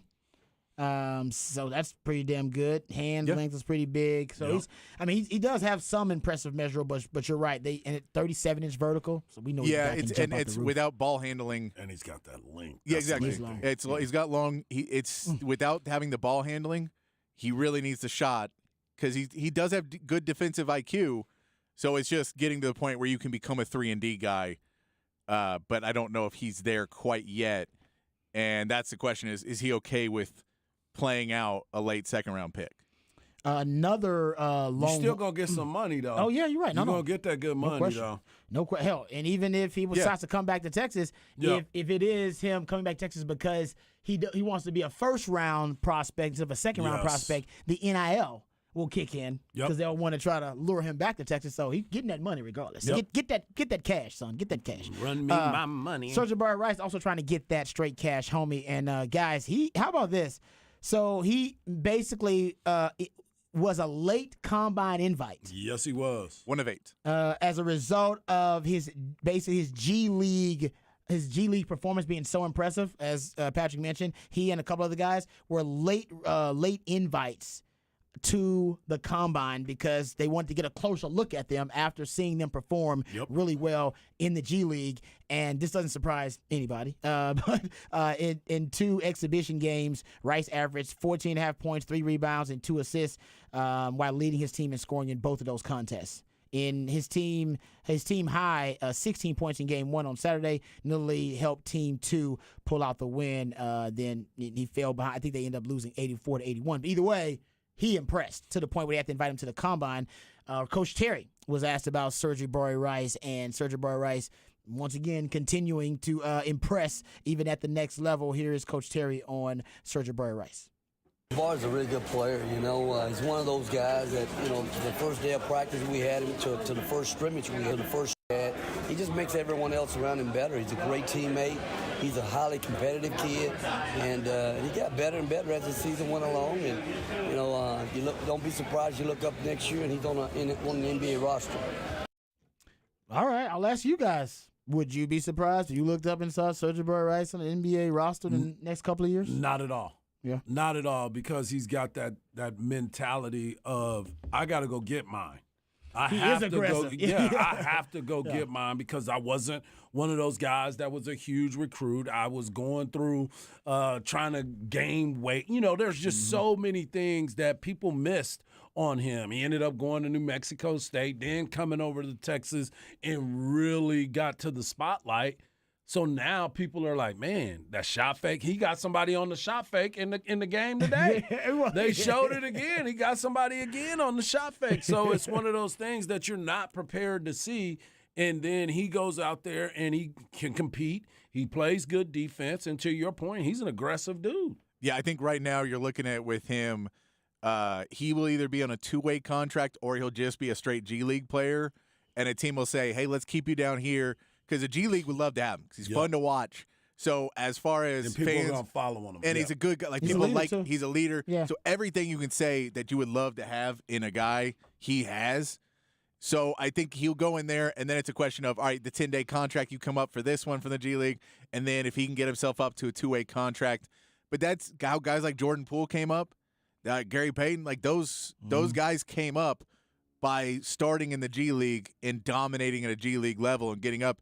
That's where I think his next step will be. I don't know if just because there's just not that many spots. Yeah, it's NBA. I know it's NBA. There's not that many. There's also 2 left draft picks this year because 2 teams had to forfeit draft picks. There's 58 picks in this draft. I don't think he's in the top 58 players that are going to get drafted just because he's a little bit older. His size isn't quite there. But he is somebody that is intangibles you want to have around your team. And if that's G League working with your young guys, Agreed. And then maybe he gets that 2-way deal. Yeah. No, I'm really happy for Serge Rice, man. And this does not surprise Longhorn fans. And when I talk about that Dylan Mitchell assertiveness, look what Serge Rice is doing. Yeah, hey, man, they wrote me off. They said I shouldn't even be playing, I'm playing New Mexico State. I go play into the tournament as a star player in the tournament. I go to the comp. I barely get to the G League invite. Then I'm pressed enough there that they have to send me to the combine.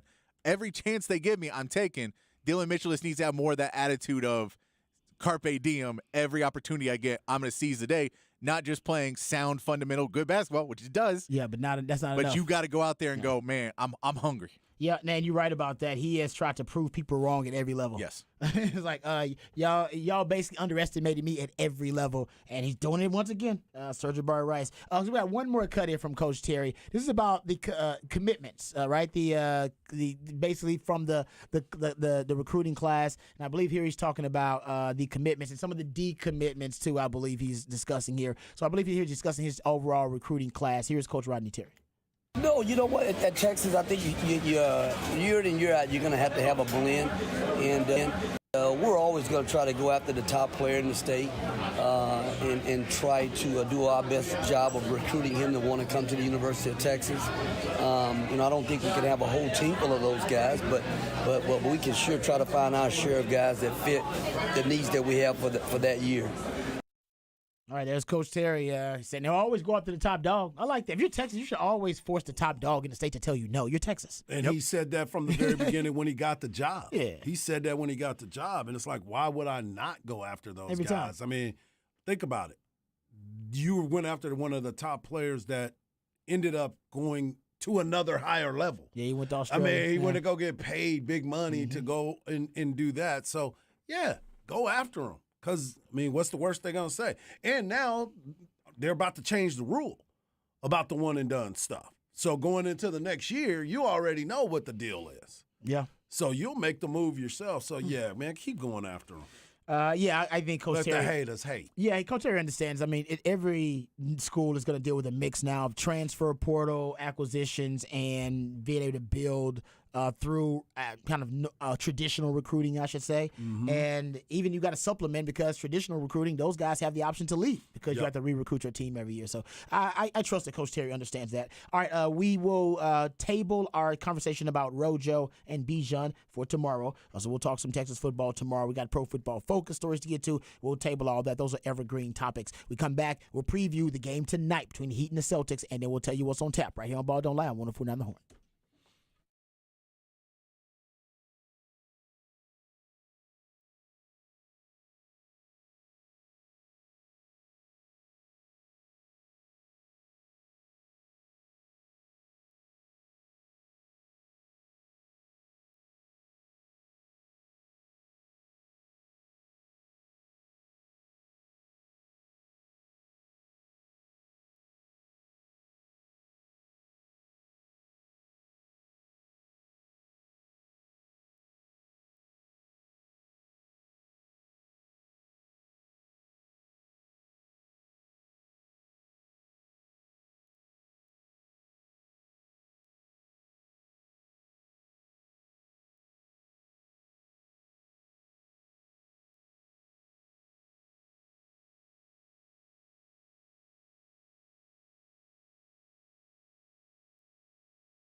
All right, welcome back to Ball Don't Lie right here on 104.9 The Horn. Getting ready to wrap it up and put it in the oven. Before we do, we'll let you know what's on tap. Before we discuss what's on tap, if you missed any part of any of the shows, please go to hornfm.com. You can catch up with them on the podcast page. Just had a great conversation with Ashton Torrence. He is a Westlake product, and he is ridiculously talented. He's a track star. He got a gold in the long jump, a silver in 100 meters. He's going to the University of Miami. He's got 8 district championships, 9 area, 3 regional championships. He's got 2 state runner-up finishes and 2 state championships, and also, like I said, the long jump. So yeah, he's him special. Yeah, he's special. And he went to Westlake, and I kept asking, like, how did they not get you on the football field? He said they was recruiting him. Yeah, they were definitely on him. He just kept hiding from him. He kept turning him down. Like, I know them coaches over there was recruiting. He's like, oh no, they was recruiting him. I would have took no for an answer, but that's how deep Westlake talent pool is. They got a world-class sprinter over there. We ain't even on the football team. Exactly. So. And we just talked to the baseball coach who said they love dual sport athletes over there. They love dual sport athletes because they got a mindset. Yeah. You got a mindset, and it's a championship mindset. So they want to go out there and get athletes. And that one right there with that kind of speed that you just went through his accolades. Bro, he can run. Yeah. And his sister is at Arkansas. The genes too, and Dad's a track coach. Yeah, buddy. Yeah, man, that's real deal. Okay, so he's going to be on with the Flex crew. They're also going to have the Wembley head coach Doug Warren is going to be on. Wembley was a state finalist last year, falling to Carthage at the state championship. That's right. There you go. So it's going to be a great flex coming up next. What you got coming up on tap, brother? Well, I'm going to listen to the flex on my way home, but I'm also going to watch the NBA basketball games tonight. What is the Heat going to do when they come after the Celtics? Better yet, what is the Celtics going to do when the Heat is on them? Heat Celtics, Patrick. Who you taking? Oh, man, Jimmy Butler versus Jason Tatum. Yeah, we got some good games coming that's going to be baby. good. That's going to be good. All right, so NBA action tonight. We'll be back tomorrow to talk about it. Same time, same place. Remember, the revolution will not be televised. We'll be talking about it right here on Ball Don't Lie. We love you guys. We mean that. Take care of yourselves, but more importantly, take care of each other. Peace.